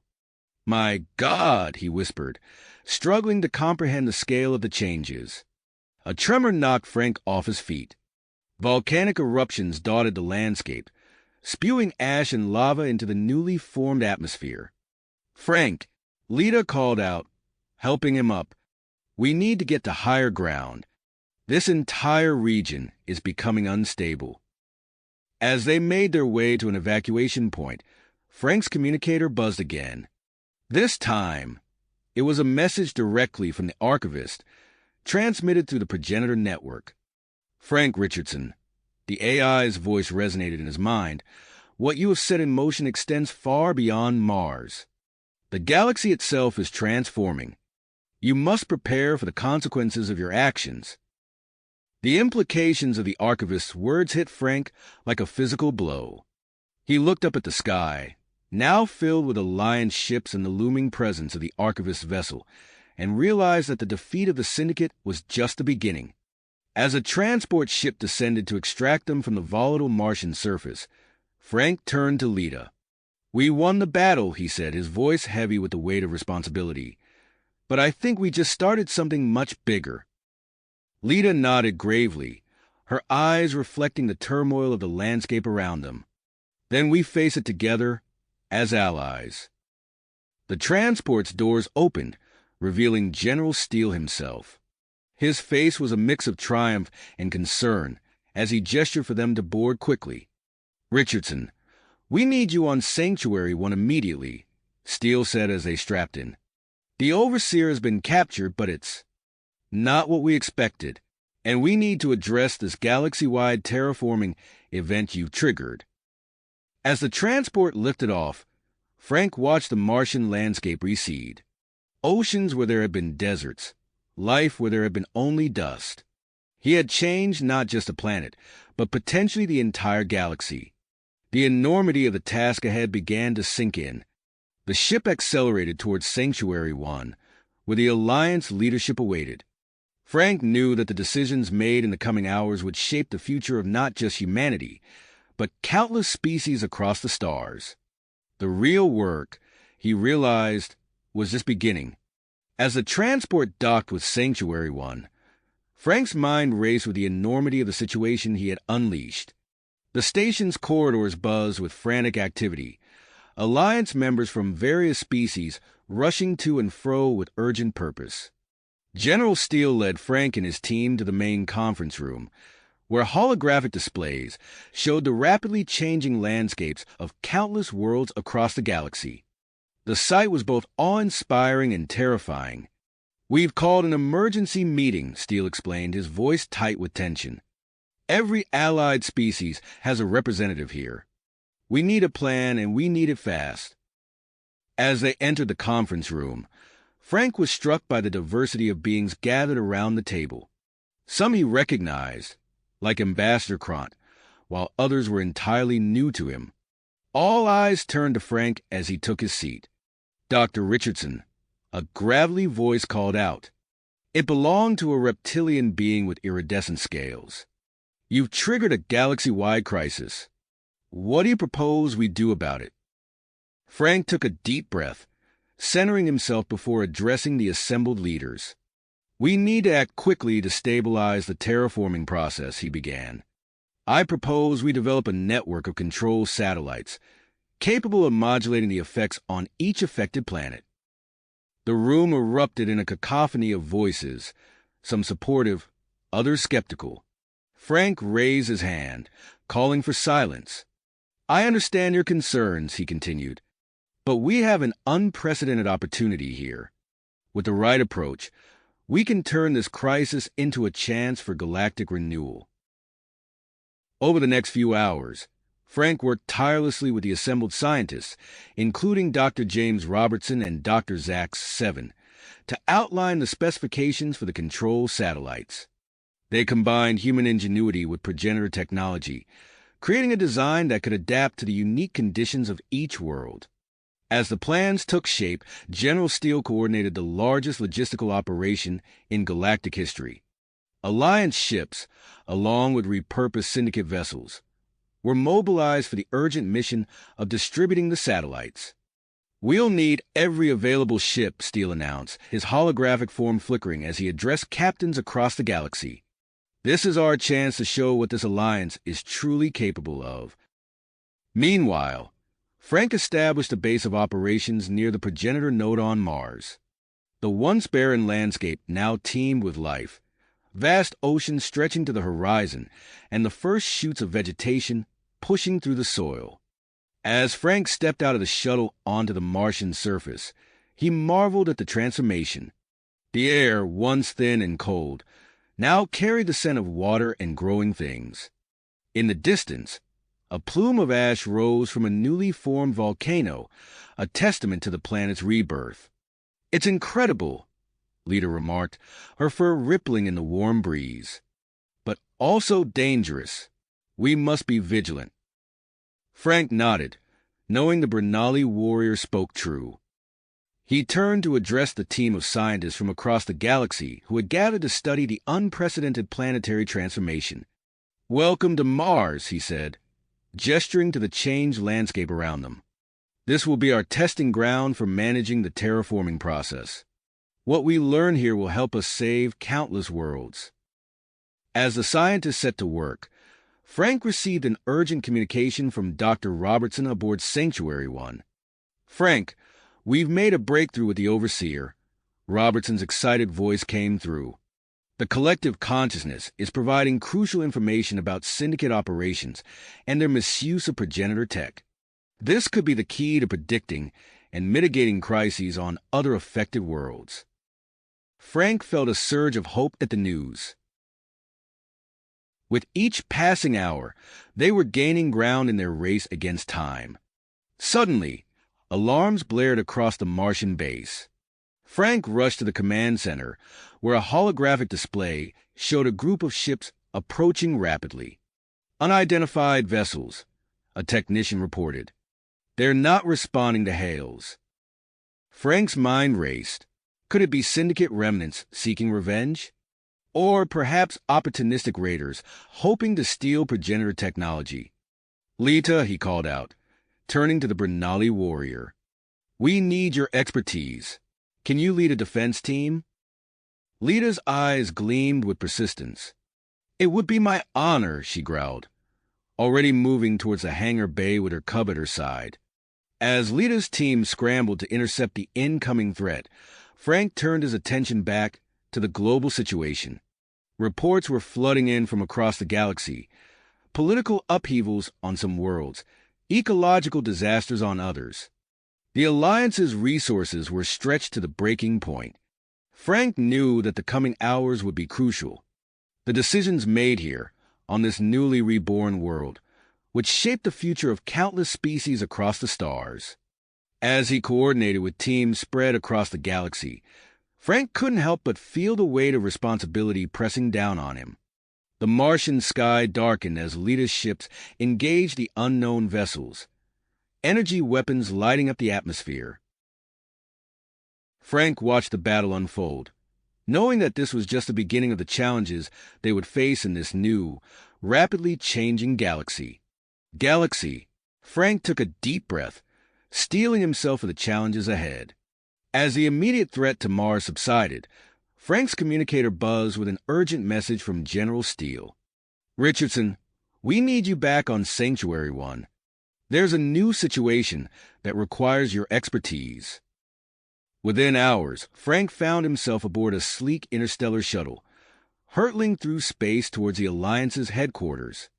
As he entered the main conference room, he was met with a sea of concerned faces from various species. General Steele wasted no time. "Dr. Richardson, we've made contact with a previously unknown species. They call themselves the Voidborn, and their homeworld is undergoing rapid terraforming due to the progenitor network activation." Frank's mind raced with the implications. What do we know about them? Ambassador Krant, the Xeraxian diplomat, stepped forward. "They're unlike any species we've encountered.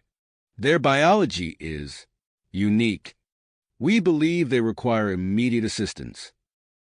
"I'll assemble a team," Frank said, already formulating a plan. "We'll need xenobiologists, environmental specialists, and experts in progenitor tech." Over the next few days, Frank worked tirelessly to put together a specialized research team. Dr. James Robertson joined without hesitation, eager to apply his knowledge to this new challenge. Ambassador Krant volunteered to act as a liaison, his diplomatic skills invaluable in establishing communication with the Voidborn. As they approached the Voidborn homeworld, Frank gazed out the view screen, taking in the sight of a planet in flux. Swirling storms covered vast areas of the surface, while in other regions, new landmasses were forming before their eyes. "Incredible," Dr. Robertson murmured beside him. "The terraforming process is accelerating at an unprecedented rate." Their ship descended through the turbulent atmosphere, buffeted by fierce winds. As they neared the surface, Frank activated the newly developed environmental suits. The team had worked around the clock to create protection against the rapidly changing conditions. Stepping onto the Voidborn world was like entering an alien dreamscape. The ground beneath their feet shifted and morphed, while in the distance, mountains rose and fell like ocean waves. Through the haze, Frank caught glimpses of the Voidborn themselves, ethereal beings that seemed to flicker in and out of existence. "We need to establish a research outpost immediately," Frank said, his voice firm despite the awe he felt. "Let's set up base camp here and begin our studies." As the team worked to construct their temporary home, Frank and Dr. Robertson focused on gathering data on the Voidborn's biology. What they discovered left them stunned. "Frank, look at this," Robertson called out, gesturing to his holographic display. "Their cellular structure. It's unlike anything we've seen before. They're absorbing radiation at an incredible rate." Frank leaned in, his eyes widening as he processed the information. It's not just absorption. They're metabolizing it. This radiation is essential to their survival. The realization hit them both simultaneously. The terraforming process, which was rapidly altering the planet's environment, posed a direct threat to the Voidborn's existence. Frank called an emergency meeting with the research team. We need to find a way to preserve their habitat while allowing the rest of the planet to transform, he explained, outlining his idea for creating void zones, areas where the original environmental conditions could be maintained. The challenge was immense.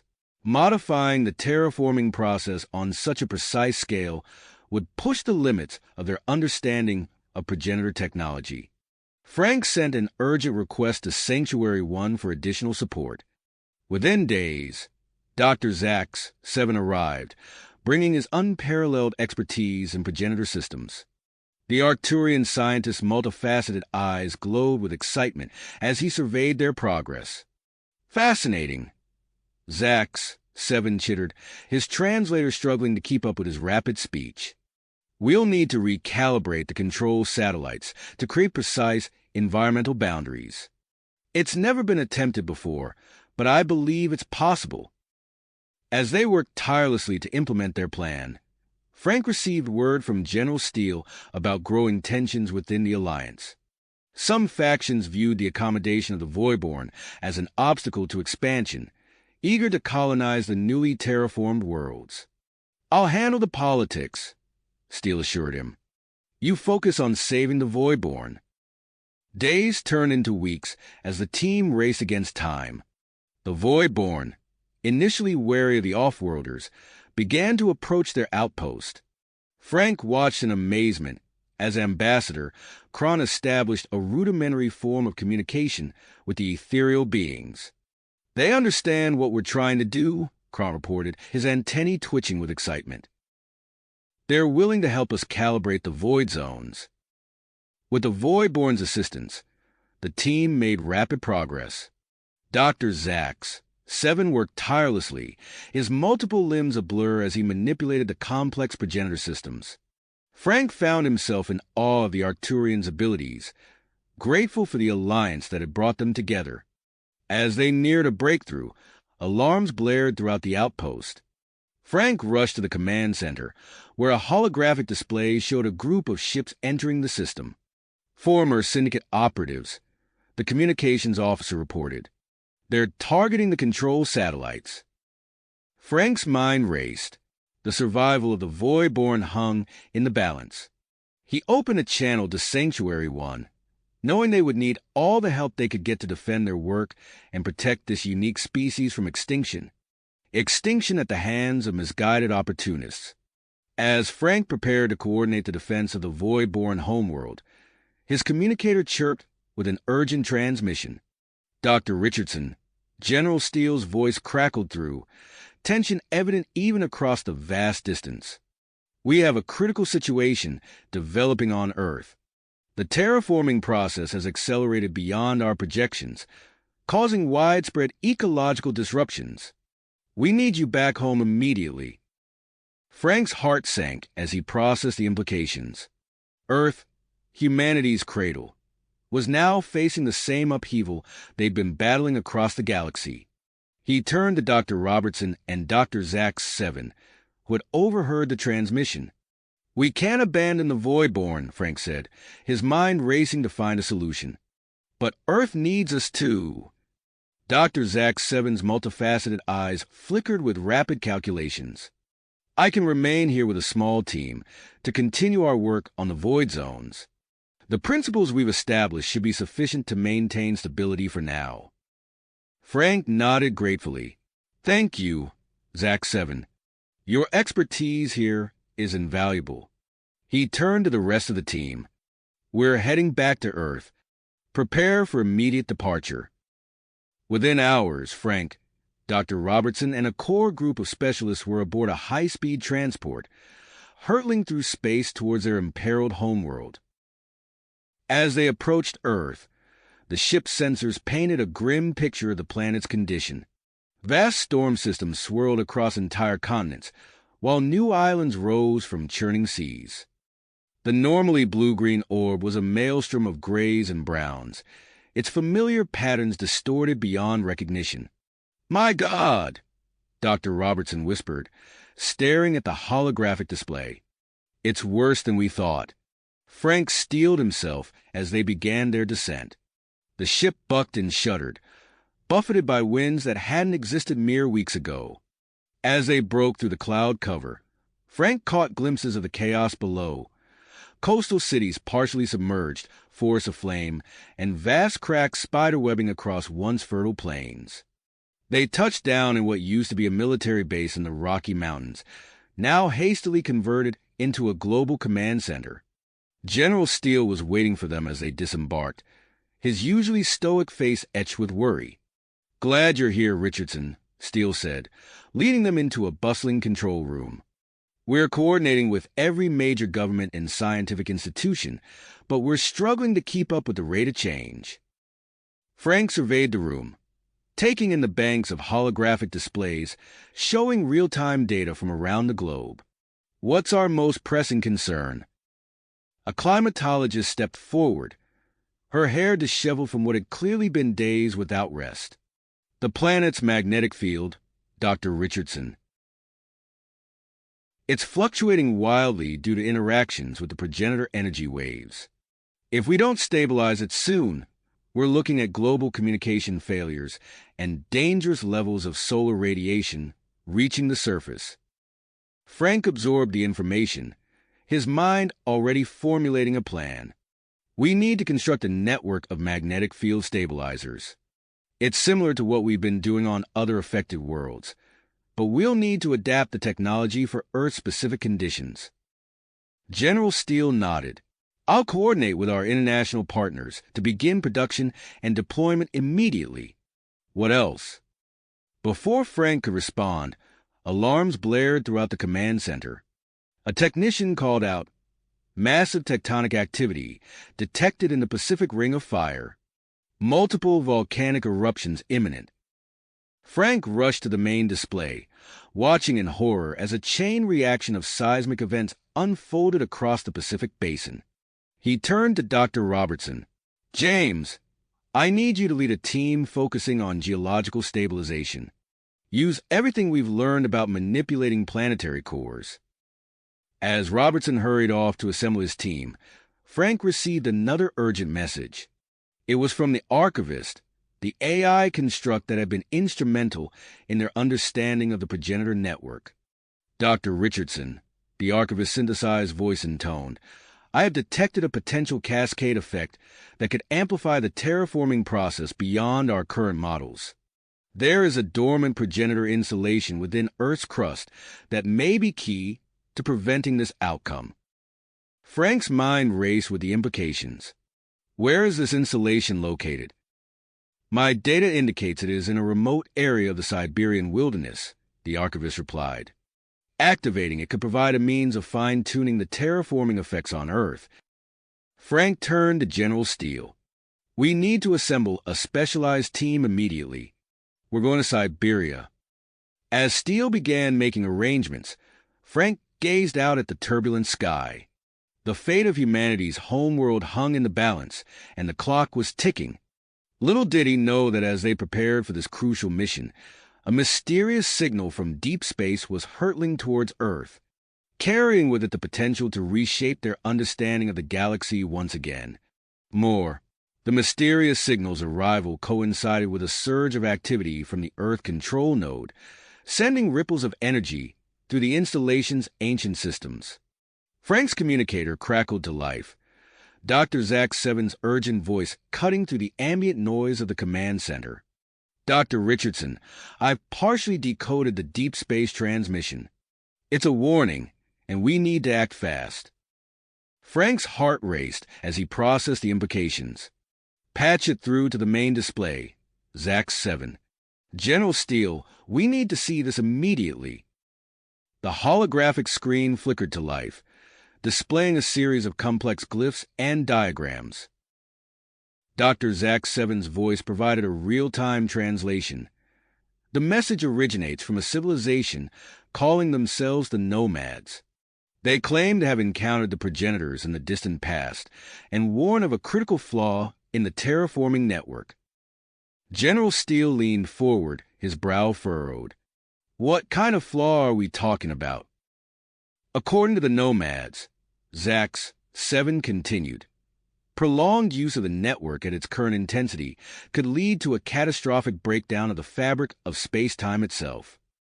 The room fell silent as the weight of this revelation settled over them.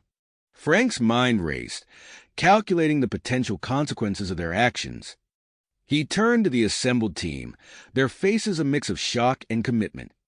"We need to convene an emergency meeting with the Alliance leadership immediately," Frank declared. "This information changes everything." As they prepared for the meeting, alarms blared throughout the facility. A technician called out, "Multiple magnetic field stabilizers are showing signs of strain. We're losing units across the globe."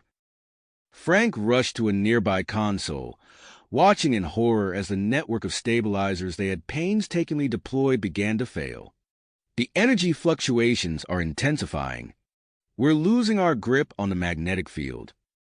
Reports flooded in from around the world. Major cities plunged into darkness as electromagnetic pulses disabled power grids and communication networks. Panic spread like wildfire through densely populated areas. Lita's voice crackled over the emergency channel. "Frank, we're spread thin here. I'm leading a team to secure a failing stabilizer in downtown New Los Angeles, but the situation is deteriorating fast. We've got civil unrest on top of the technical issues." "Do what you can, Lita," Frank responded, his voice tight with tension. "We're working on a potential solution, but it's risky." As the crisis deepened, Ambassador Cromp burst into the command center, his antennae twitching with agitation. "Dr. Richardson, we have a serious problem. Several nations are breaking ranks, attempting to manipulate the terraforming effects for their own benefit. Global cooperation is fracturing." Frank absorbed this new information, his mind racing to find a solution. He turned to Dr. Robertson, who had been analyzing the Earth control node. "James, I need options. Can we use the node to establish direct communication with the nomads?" Robertson's eyes widened. "Theoretically, yes. But it would require diverting significant power from our stabilization efforts. The risk of exacerbating the terraforming effects is high." "It may be our only choice," Frank said grimly. "Assemble a team of our best physicists. We need to modify the control node for long-range communication, and we need to do it fast."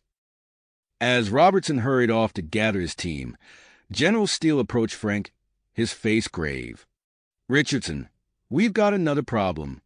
Syndicate cells are launching coordinated attacks on our facilities worldwide. They're after the stabilizers and other critical infrastructure."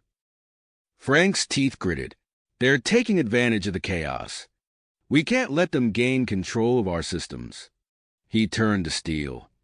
"General, I need you to coordinate our defense. We have to hold them off long enough to make contact with the nomads." Steele nodded, already barking orders into his communicator as he left the command center. For the next several hours, Frank and his team worked tirelessly to reconfigure the Earth control node. The ancient progenitor technology resisted their efforts, but slowly they made progress. Outside, the world continued to change at an alarming rate. New islands rose from the sea, while continents shifted and buckled.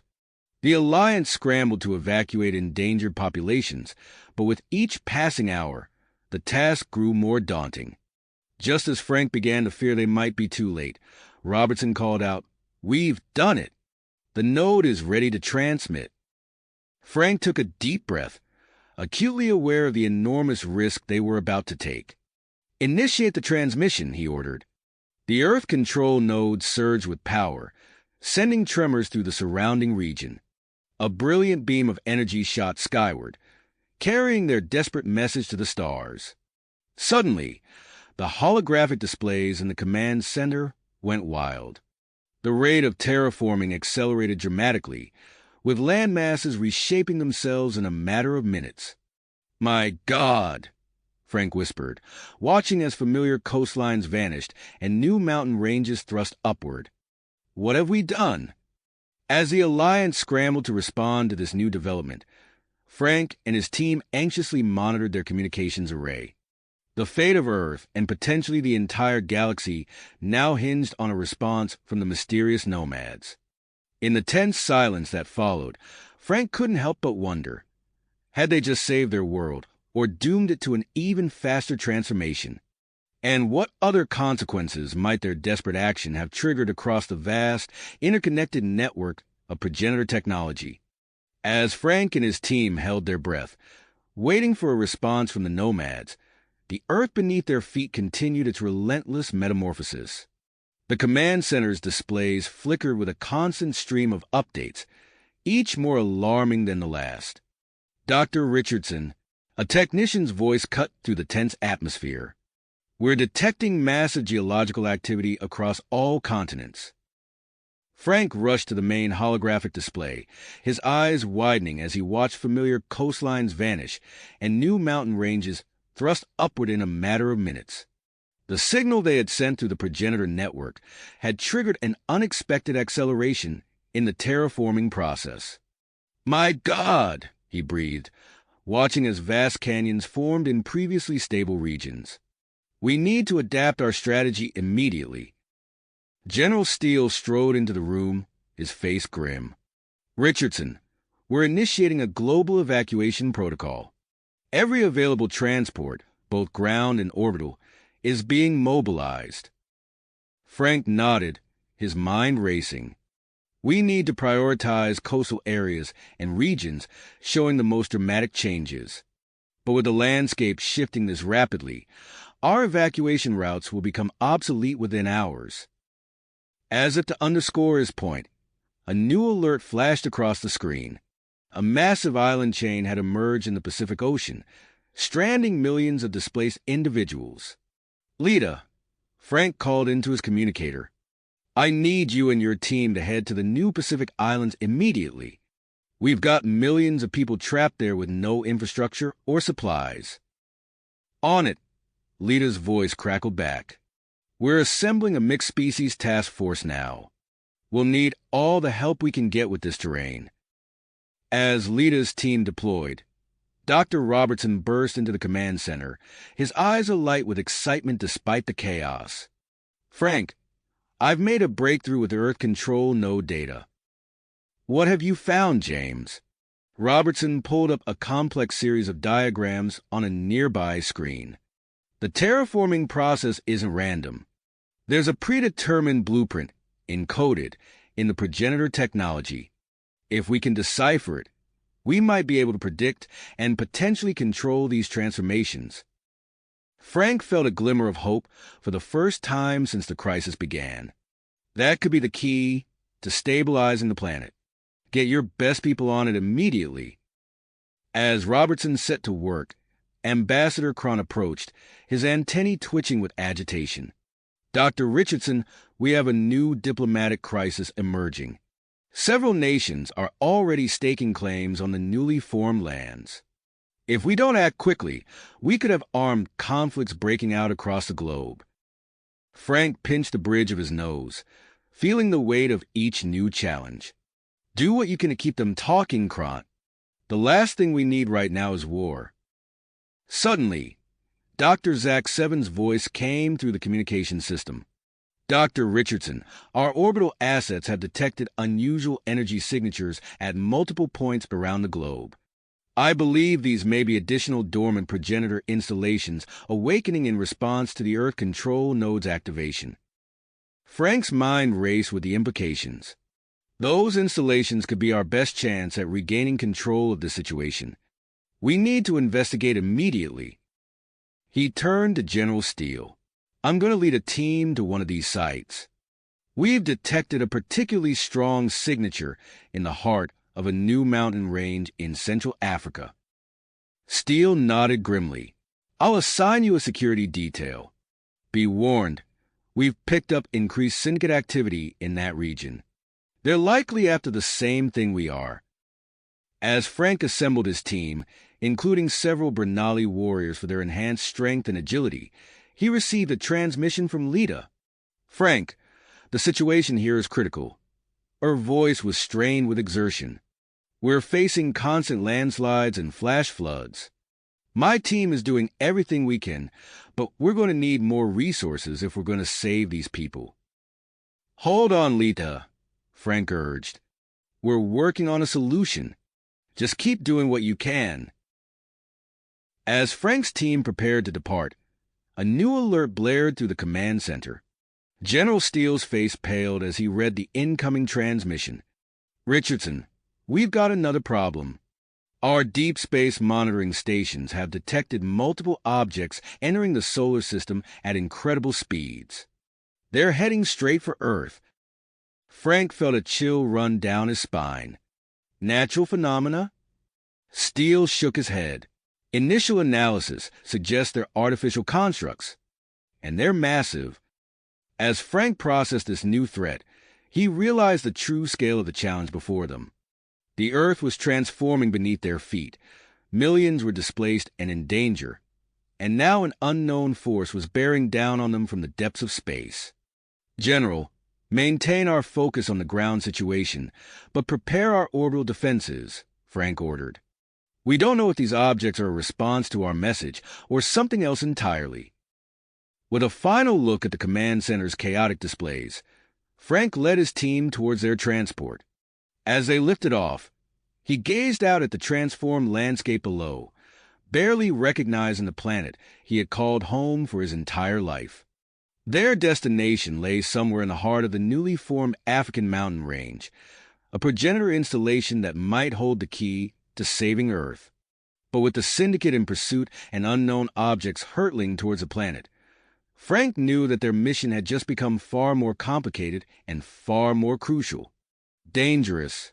As Frank's transport soared over the transformed landscape, he struggled to reconcile the alien terrain below with the familiar world he had known just days ago. The newly formed African mountain range loomed ahead, its jagged peaks piercing the clouds. Frank's team, now joined by Marcus Hawthorne's group, prepared for their descent into the treacherous unknown. "Approaching the landing zone," the pilot announced, his voice tense. "Brace for turbulence." The transport shuddered as it navigated the unpredictable air currents swirling around the mountains. Frank gripped his seat, watching through the view screen as the ground rushed up to meet them. With a bone-jarring thud, the transport touched down on a narrow plateau. Frank led his team out, the Brenali warriors fanning out to secure the perimeter. "Stay alert," Frank warned, activating his terrain scanner. "This landscape is highly unstable." No sooner had the words left his mouth than a low rumble filled the air. The ground beneath their feet shifted, sending loose rocks tumbling down the mountainside. "Move!" Frank shouted, urging the team forward as a chasm opened behind them, swallowing the spot where they had stood moments before. They pressed on, navigating a maze of shifting rock formations and sudden drops. The terrain seemed to twist and reshape itself with each passing minute, forcing them to constantly reassess their route. Dr. Richardson, one of the Brenali, called out, pointing ahead. "Look!" Frank followed the warrior's gaze, his eyes widening in astonishment. Before them lay a hidden valley, teeming with life unlike anything he had ever seen. Bizarre plants with iridescent leaves swayed in the breeze, their colors shifting in response to the team's approach. Creatures that seemed to be hybrids of familiar animals darted through the undergrowth. Frank spotted what appeared to be a cross between a leopard and a bird, its spotted for giving way to feathered wings. "Incredible," Marcus breathed, crouching to examine a cluster of pulsating fungi.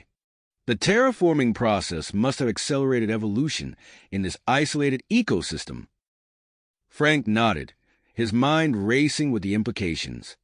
"We need to document everything we can. This data could be crucial in understanding the long-term effects of the progenitor technology on Earth's biosphere." As the team carefully made their way through the valley, cataloging the new life forms, Frank's communicator crackled to life. "Richardson, this is Steele." The general's voice came through, strained with tension. "We've got a situation up here. Those objects we detected, they're ships. Massive ones. and they're on an intercept course with Earth. Frank's stomach tightened. Any idea of their intentions? Negative, Steele replied. But we're not taking any chances. I'm mobilizing our orbital defenses and redirecting Alliance warships to form a protective cordon. Understood, Frank said. Keep me posted. We're closing in on the energy signature. As they left the hidden valley behind, the terrain grew increasingly treacherous. Chasms opened and closed without warning, forcing the team to make split-second decisions as they navigated the ever-changing landscape. There, Marcus called out, pointing to a massive structure emerging from the mountainside ahead. Its sleek, otherworldly design stood in stark contrast to the rugged terrain surrounding it. As they approached, Frank felt a tingling sensation wash over him. The air seemed to crackle with energy, and he could have sworn he heard a faint, pulsing hum emanating from the structure. "This is it," he said, his voice barely above a whisper. "A progenitor installation." The team cautiously made their way towards the entrance, their senses struggling to penetrate the structure's mysterious composition. As they drew closer, panels on the surface began to light up, responding to their presence. Suddenly, a beam of energy shot out from the facility, scanning each team member in turn. Frank held his breath, unsure of what to expect.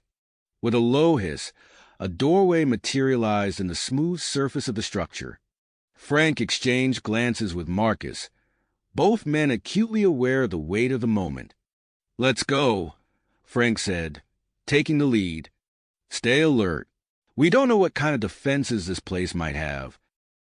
As they stepped inside, the air grew thick with tension. The walls pulsed with an eerie blue light, illuminating a series of winding corridors that seemed to shift and reconfigure themselves as they watched. "It's like the whole place is alive," one of the team members murmured. They hadn't gone far when the first challenge presented itself. A shimmering force field blocked their path, with a series of intricate symbols floating in the air before it. "Some kind of puzzle," Marcus observed, studying the symbols intently. But the patterns, they seemed familiar somehow. Frank approached, his eyes narrowing as he examined the floating glyphs. With a start, he realized why they looked familiar. "It's DNA," he said. "Human DNA. The facility is testing us."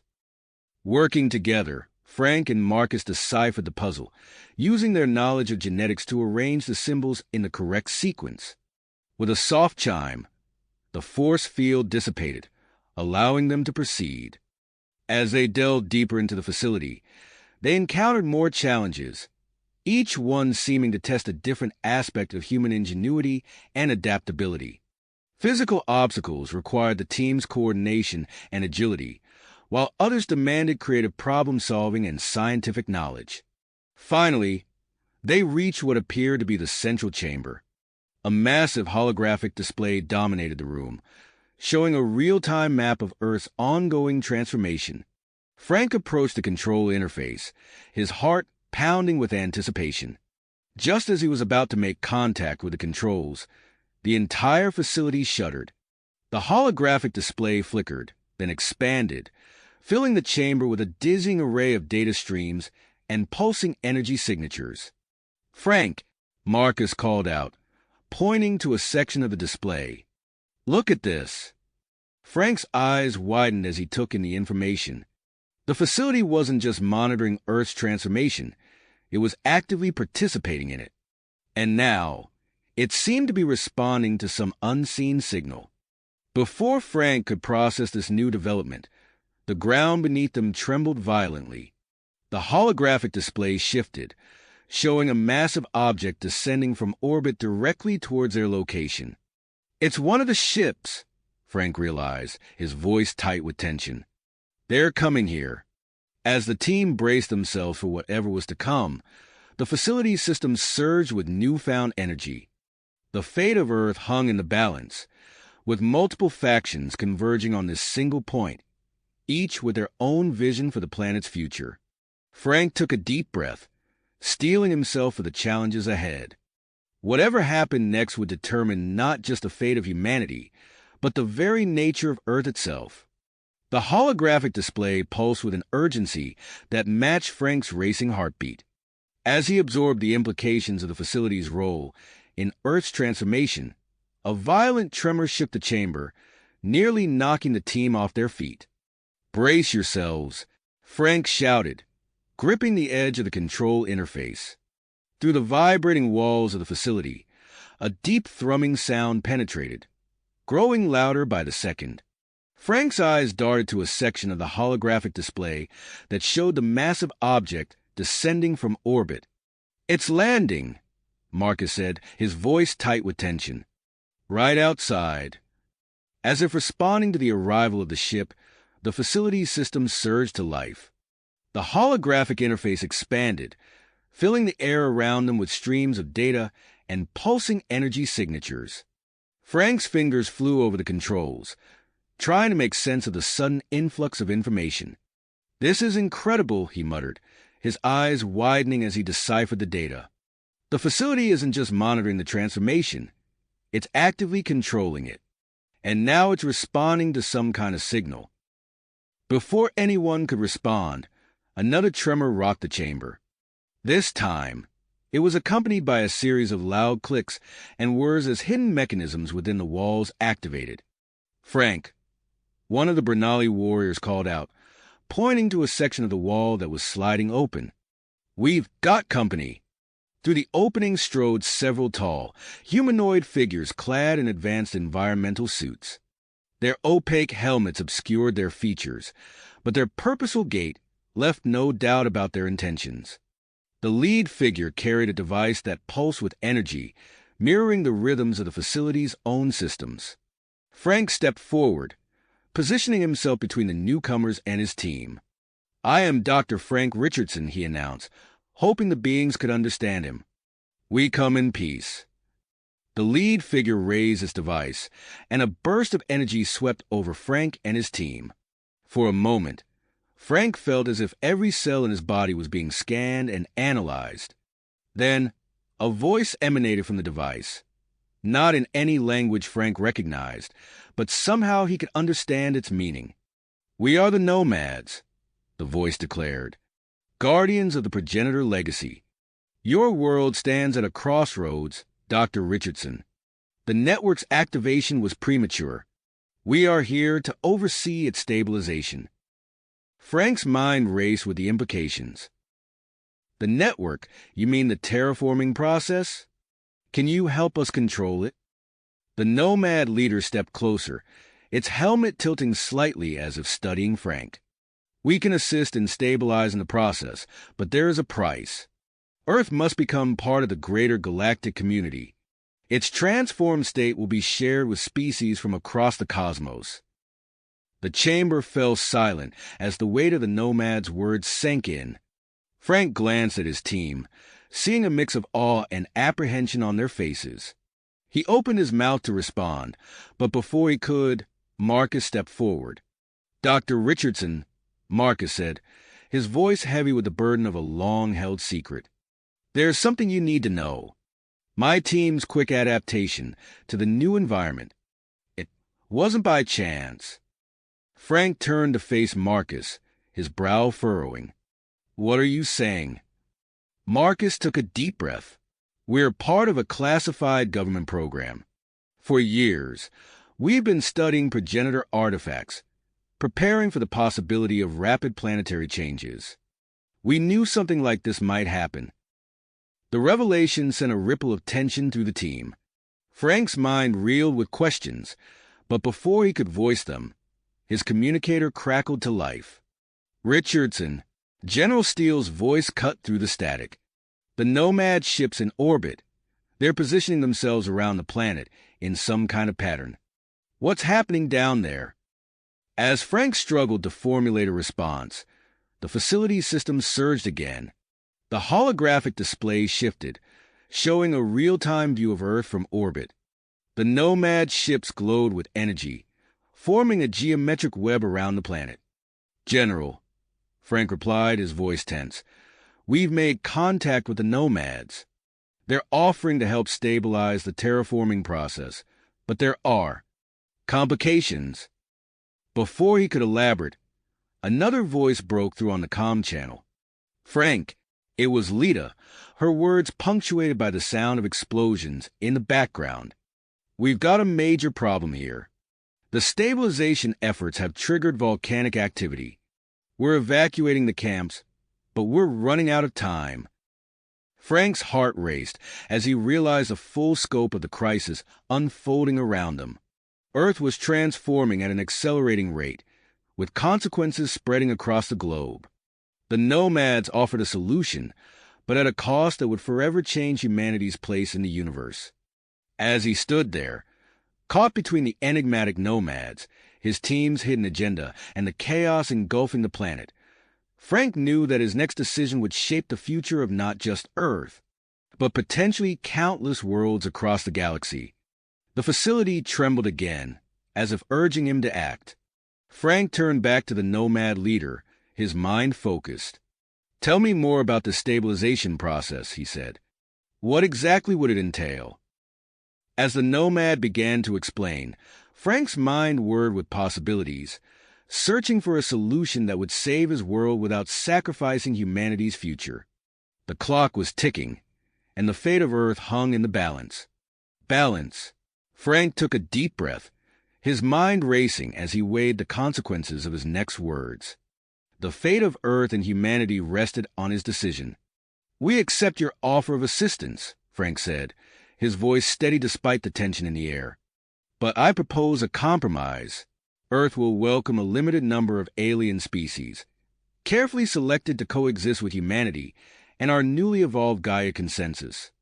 In return, we ask for your help in stabilizing the terraforming process and guiding us through this transition." The nomad leader tilted its head, considering Frank's proposal. After a moment that felt like an eternity, it raised its device. "Your terms are acceptable, Dr. Richardson. We will proceed with the stabilization." With fluid movements, the nomad interfaced its device with the facility's holographic controls. The chamber hummed with energy, and the display erupted into a dazzling array of colors and patterns. Frank felt a subtle shift in the air around him, as if the very fabric of reality was being reshaped. Outside, the violent tremors that had been shaking the facility began to subside. Marcus checked his handheld scanner, his eyes widening at the readings. "Frank, you won't believe this. The geological shifts are slowing down across the entire planet." Before Frank could respond, his communicator crackled to life. "Richardson," Lita's voice came through, breathless but relieved. "The volcanic activity here is subsiding. What did you do?" "We've made an alliance, Lita," Frank replied, watching as the holographic display showed the calming planetary systems. "The nomads are helping us stabilize the terraforming process." As Frank explained the situation to Lita, Ambassador Krant's voice cut in on another channel. "Dr. Richardson, I've been monitoring the situation. I'm initiating emergency negotiations between Earth's remaining governments, the Gaia Consensus, and our new nomad allies. We need to establish a temporary global council to manage this transition." Frank nodded, even though Krant couldn't see him. "Understood, Ambassador. Keep us updated." The chamber buzzed with activity as Frank's team worked alongside the nomads, adjusting controls and fine-tuning the terraforming process. Marcus and his group proved invaluable, their knowledge of progenitor artifacts accelerating the integration of human and alien technologies. Hours passed in a blur of activity. Frank barely noticed the passage of time as they worked tirelessly to stabilize Earth's transformation. Finally, the nomad leader stepped back from the controls. "The immediate crisis has been averted," it announced.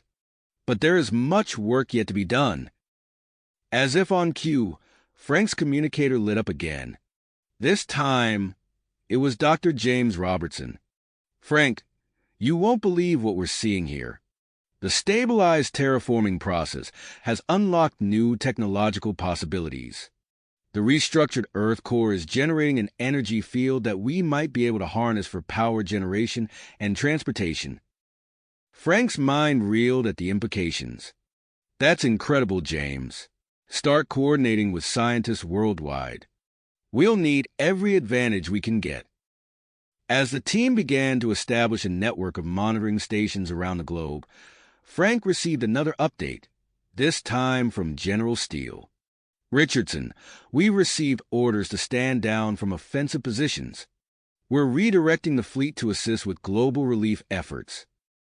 The news brought a wave of relief, but Frank knew their challenges were far from finished. Reports began flooding in from around the world, painting a picture of a planet in turmoil. Some regions welcomed the prospect of alien cooperation, while others resisted fiercely. Pockets of unrest erupted in major cities, forcing local authorities to implement emergency measures. In orbit, the Nomad vessels began to reconfigure, transforming into massive space stations. These would serve as processing centers for the carefully selected alien species that would soon call Earth home. As Frank watched the holographic display, now showing the first wave of extraterrestrial immigrants beginning their journey to Earth, he felt the weight of responsibility settling on his shoulders. The decisions made in this hidden progenitor facility would shape the future of not just Earth, but potentially countless worlds across the galaxy. Dr. Richardson, the Nomad leader, said, interrupting Frank's thoughts, "It is time to prepare your world for its new role in the galactic community. The challenges ahead are significant, but the potential for growth and advancement is immeasurable." Frank nodded, his willpower strengthening. "We're ready. Let's get to work."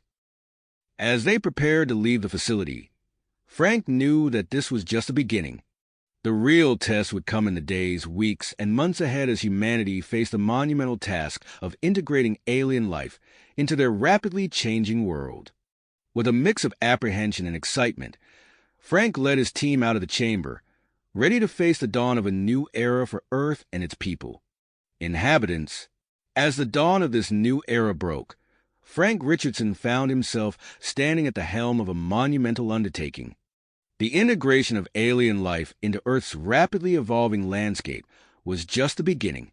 With the immediate crisis averted, Frank's attention shifted to a new frontier, the exploration of newly awakened progenitor installations scattered across the globe.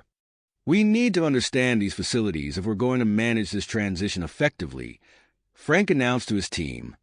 "I'm assembling a specialized group to investigate these sites systematically." Within days, Frank had gathered a diverse crew of human scientists, Gaia Consensus members, and Nomad experts. Their first major expedition target, a submerged progenitor facility in the expanded Atlantic Ocean. As their advanced Nomad-provided submersible descended into the turbulent waters, Frank pressed his face against the viewport, his eyes widening at the sight below. An underwater city-like structure loomed in the murky depths, its architecture a blend of organic forms and crystalline geometries. "Incredible," Dr. Zax, 7 murmured, his tentacles waving in excitement. "This facility appears to be a hub for managing marine ecosystems." The submersible navigated through a labyrinth of bioluminescent corridors, eventually docking at what seemed to be an airlock. As the team prepared to disembark, Frank's comm unit crackled to life. "Dr. Richardson," came the voice of Dr. James Robertson. "We've got a situation topside.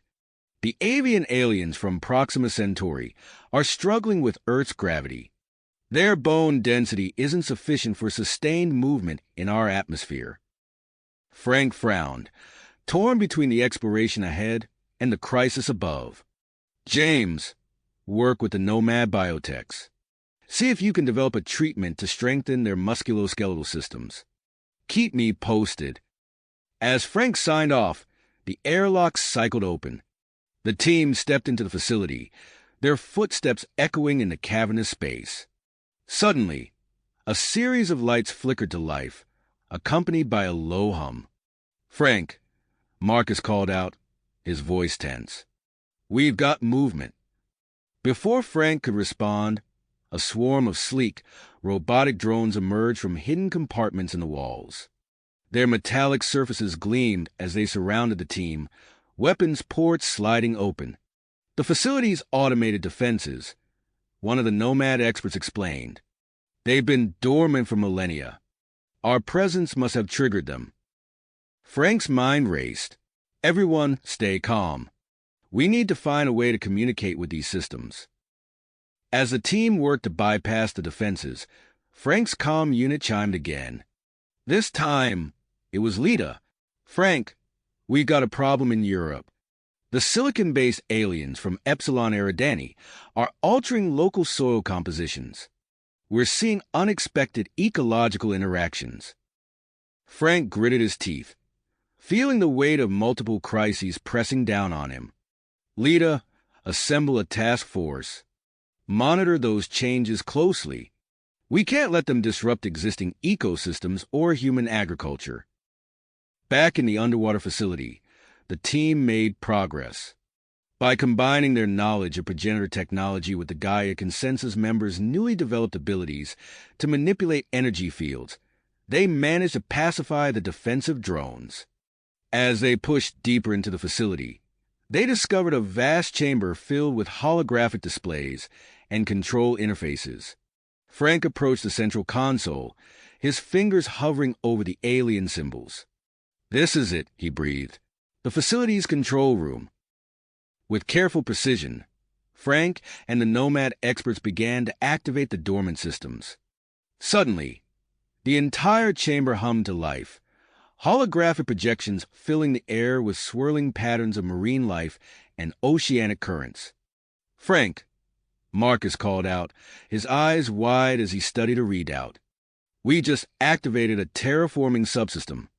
It's designed to create and maintain vast underwater habitats."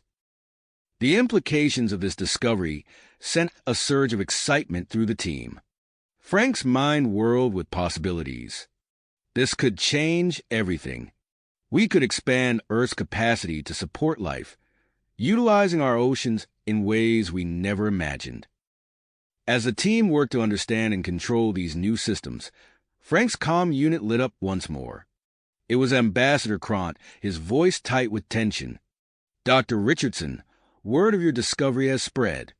The Global Council is in an uproar. Some want to use these new habitats to relocate displaced human populations, while others argue for preserving them for aquatic alien species. We need your input on this, and quickly." Frank sighed, realizing that their scientific breakthrough had instantly become a political flashpoint. "I'm on my way, Ambassador. We'll need to tread carefully here." As Frank prepared to leave the underwater facility, he took one last look at the magnificent structure around him.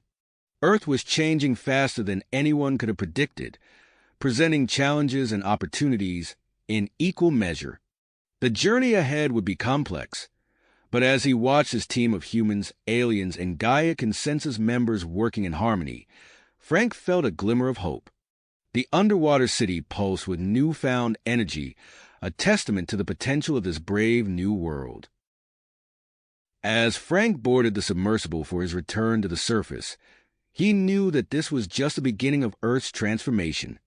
The true test lay in balancing the needs of all its inhabitants, both old and new, in the delicate ecosystem they now shared. Shared habitat.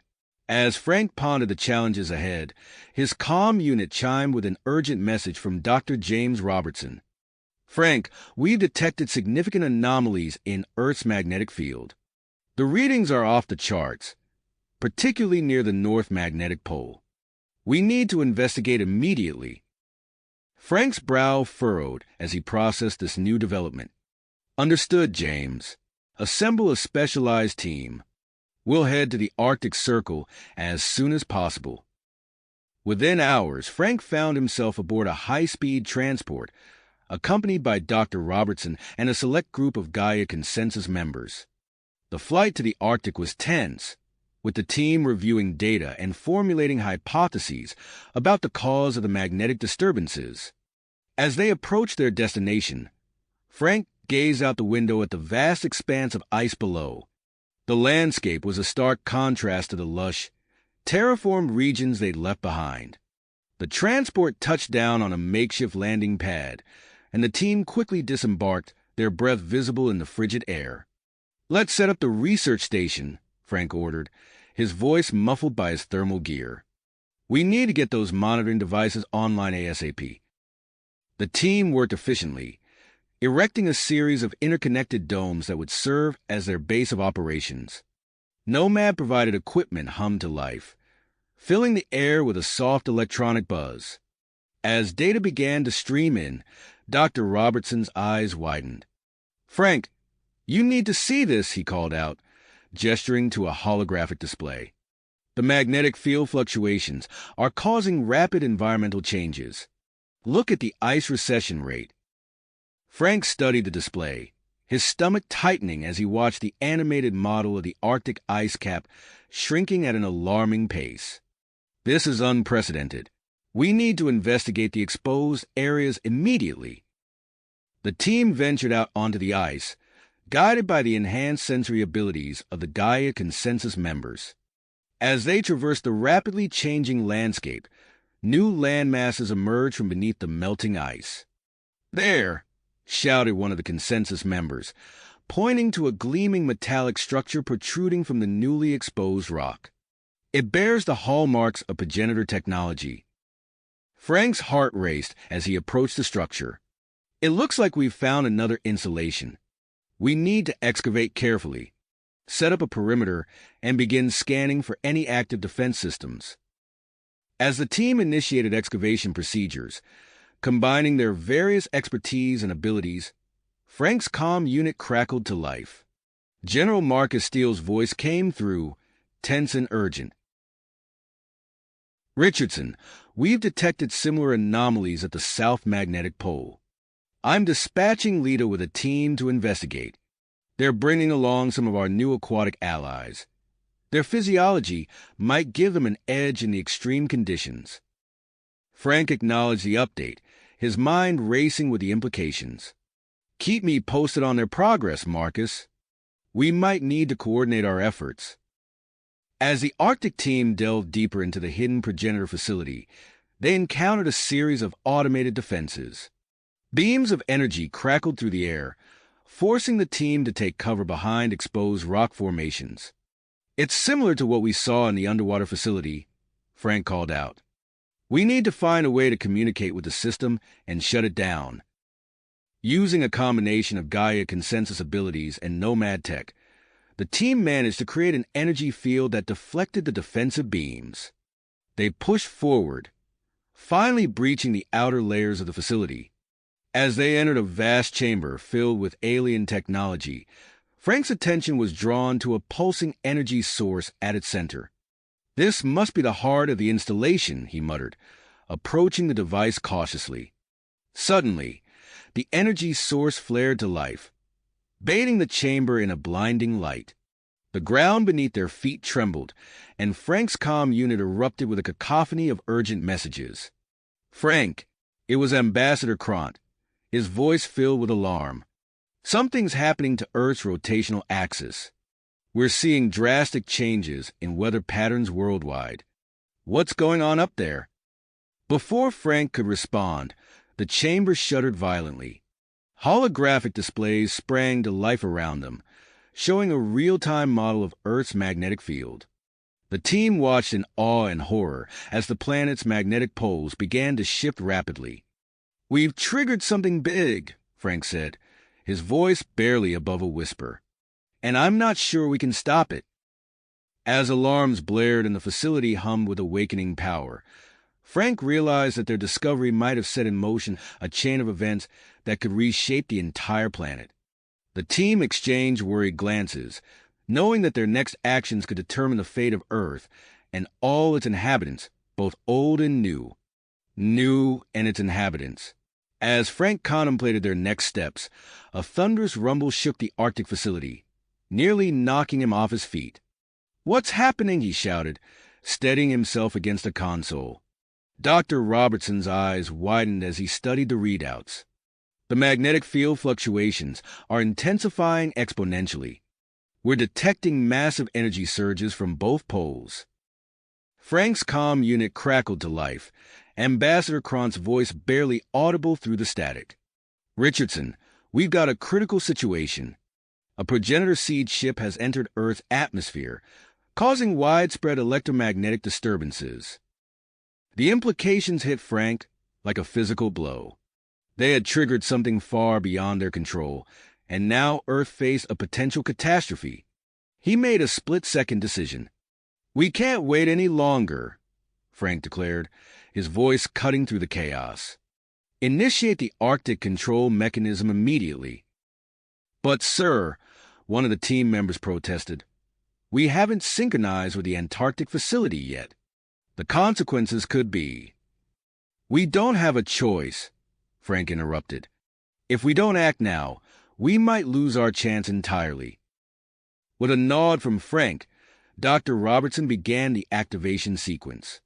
The chamber hummed with energy as massive conduits lit up, channeling power deep into the Earth's core. The ground beneath them trembled violently. "It's working," Dr. Robertson shouted over the din. "The magnetic field is beginning to stabilize." But their victory was short-lived. Frank's comm unit erupted with urgent messages from around the globe. Ambassador Krant's voice cut through the noise. "Frank, we're detecting seismic activity along major fault lines. The sudden shift in the magnetic field is causing tectonic instability." Before Frank could respond, General Marcus Steele's voice joined the chorus. "Richardson, the seed ship is on a collision course with the Antarctic Research Station. I'm dispatching interceptors, but we need a backup plan." Frank's mind raced, trying to process the cascade of crises unfolding around him. He turned to the team, his expression grim. "We need to coordinate our efforts globally. Dr. Robertson, keep monitoring the Arctic installation. I want real-time updates on any changes." Frank then addressed the Gaia Consensus members. "Your abilities are needed now more than ever. We need you to deploy to coastal areas around the Pacific Rim. Use your powers to reinforce coastlines and divert floodwaters. Buy us time for evacuations." As the team sprang into action, Frank's attention turned to the unfolding drama in Antarctica. He established a direct link with Lita's team. "Lita, what's your status?" Her voice came through, tense but controlled. "We've abandoned attempts to activate the Southern Control Mechanism. We're constructing barriers to protect the progenitor installation from impact." "Good thinking," Frank replied. "Be prepared for anything. We don't know what that seed ship might be carrying." Suddenly, Dr. James Robertson's excited voice broke through on the comm channel. "Frank, I've made a breakthrough. The seed ship isn't attacking. It's responding to a preset protocol triggered by our magnetic field manipulations. It might contain crucial technology related to planetary magnetic field stabilization." This new information sent Frank's mind into overdrive. If they could somehow access the ship's technology, they might be able to regain control of Earth's rapidly changing systems. "Lita," Frank called out, "did you copy that? The seed ship might be our key to stabilizing the planet. If possible, try to secure any technology or data from the crash site." "Understood," Lita responded. "We'll do our best, but the conditions here are deteriorating rapidly." As Frank coordinated efforts between the Arctic and Antarctic teams, reports flooded in from around the world. Gaia Consensus members were pushing their newfound abilities to the limit, creating massive energy barriers to protect coastal cities from advancing tsunamis. In orbit, the Interceptor Squadron engaged the seed ship, using advanced tractor beams to slow its descent. The tension in the Arctic facility reached a fever pitch as they watched the seed ship's trajectory on their holographic displays. It streaked across the Antarctic sky, its outer hull glowing from atmospheric entry. "Impact imminent," one of the team members announced, their voice barely above a whisper. The room fell silent as they watched the seed ship crash into the Antarctic ice shelf. The impact sent shockwaves across the continent. The tremors felt even in their distant Arctic location. For several agonizing moments, there was no communication from Lita's team. Then, her voice broke through, breathless but alive. "We're okay. The barrier's held, mostly." The ship crashed several kilometers from our position. A collective sigh of relief swept through the Arctic facility. But their respite was short-lived as new data began pouring in from their sensors. "Frank," Dr. Robertson called out, his eyes glued to the readouts. "The global magnetic field is restabilizing, but in a completely new configuration. We're seeing massive changes in weather patterns worldwide." As the team worked feverishly to understand the implications of these changes, the progenitor installation around them suddenly hummed to life. New structures began to emerge, extending deep into the Earth's crust.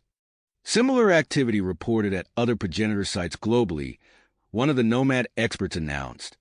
It appears to be a coordinated response to the new magnetic configuration.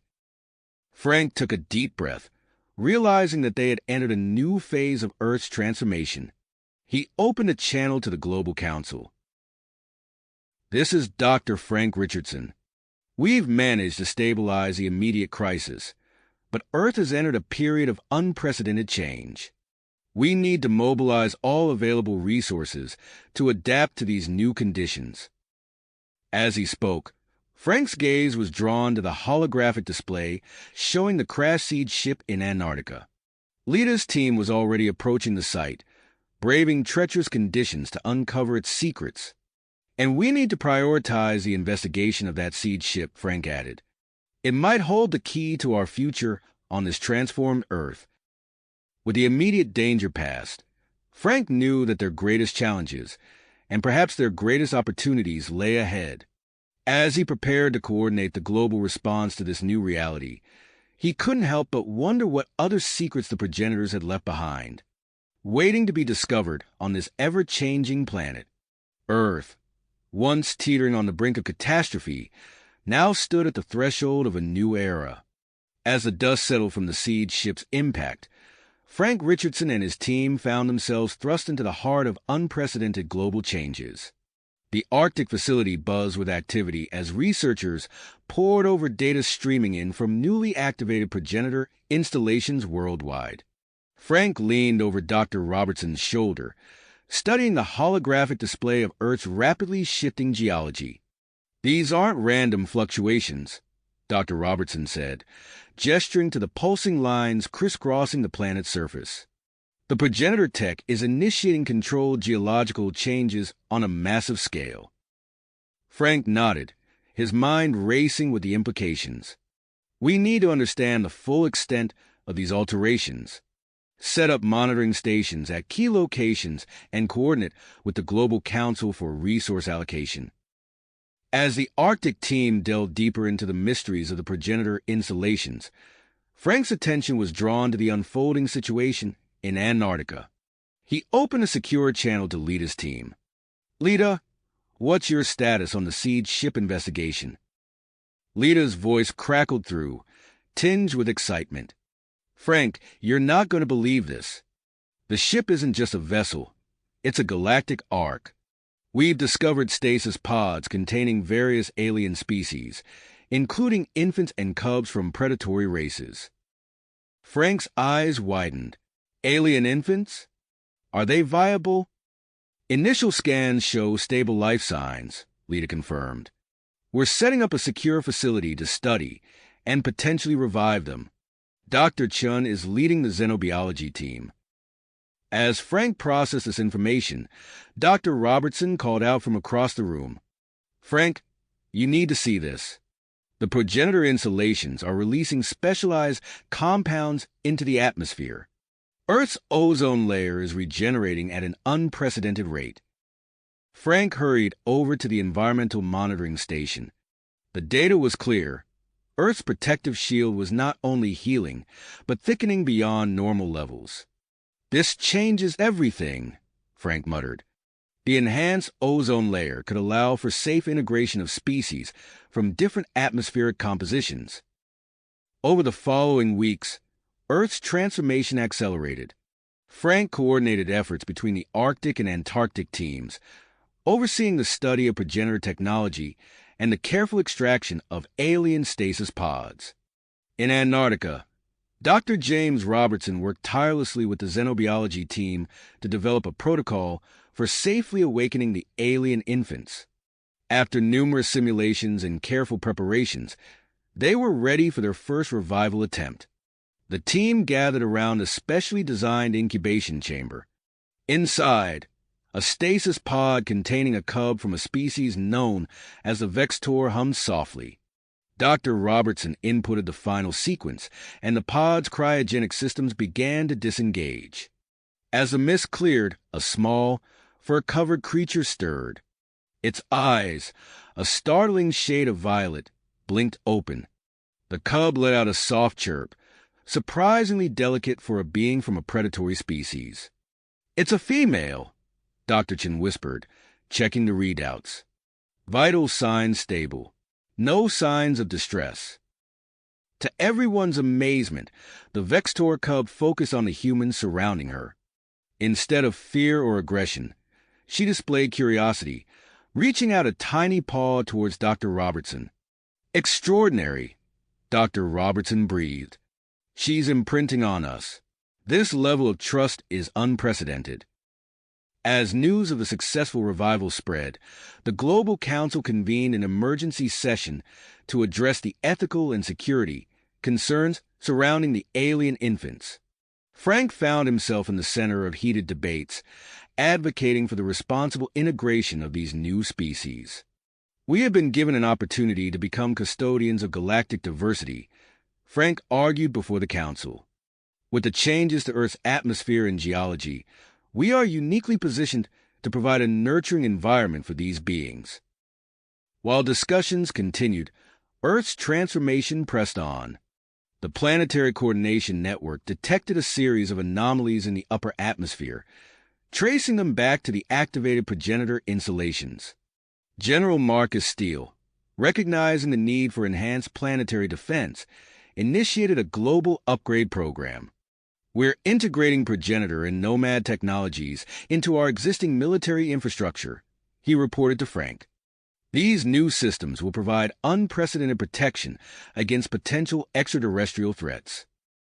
As Earth adapted to its new role, an unexpected development emerged among the Gaia Consensus members.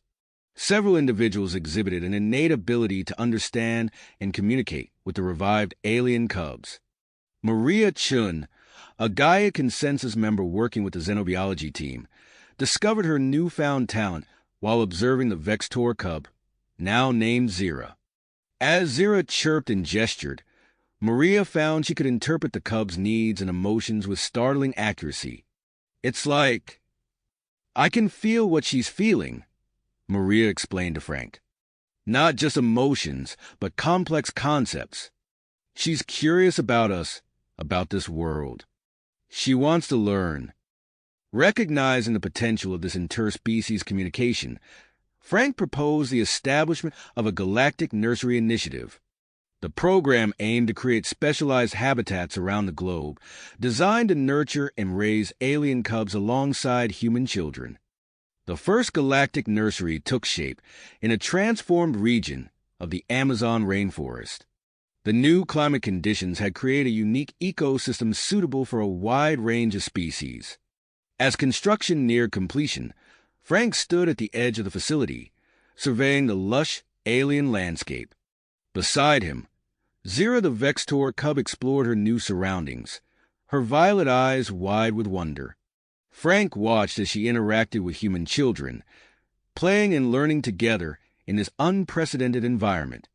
As the sun set on the Amazon, painting the sky in hues of orange and purple, Frank couldn't help but feel a sense of hope. Earth, once on the brink of disaster, now stood at the forefront of galactic cooperation. The challenges ahead were numerous, but for the first time, Frank believed that humanity was truly prepared to face them.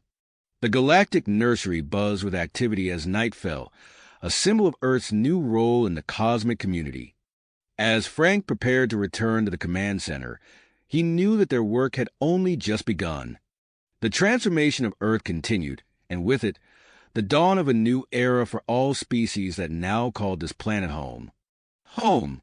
As Frank watched the cubs and human children interact, he couldn't help but marvel at how far they'd come in such a short time. The success of the first galactic nursery in the Amazon sparked a wave of enthusiasm across the globe. Within months, Earth experienced a surge in interstellar diplomatic activity as news of the initiative spread through the cosmos. The Global Council found itself inundated with requests from various alien species, all eager to participate in this groundbreaking program. Frank Richardson, recognizing the need for expansion, initiated the construction of additional galactic nurseries in carefully selected locations around the world. Each new facility was meticulously designed to accommodate a wider variety of species, with environmental controls tailored to specific needs. As Frank oversaw the construction of a new nursery in the Sahara, now transformed into a lush oasis by progenitor technology, he received an urgent communication from General Marcus Steele. "Dr. Richardson, we've got a situation." Steele's gruff voice came through the comm. "Our enhanced detection systems have picked up an approaching asteroid swarm. It's big enough to pose a significant threat." Frank's mind raced. "How long do we have?" 3 days at most. We're mobilizing Earth's defense systems and coordinating with the Nomad vessels in orbit." As the global defense effort ramped up, an unexpected development unfolded within the galactic nurseries. Zira, the Vextor cub, began exhibiting strange behavior. She paced restlessly, her violet eyes focused on the sky. Dr. Chun, observing Zira's actions, reached out to Frank. "The cubs are reacting to the approaching threat. They seem to be coordinating something." Frank rushed to the nearest nursery, where he found Zira and a group of alien cubs huddled together, their eyes closed in concentration. Suddenly, Zira's eyes snapped open, and she bounded over to a holographic display of the asteroid field.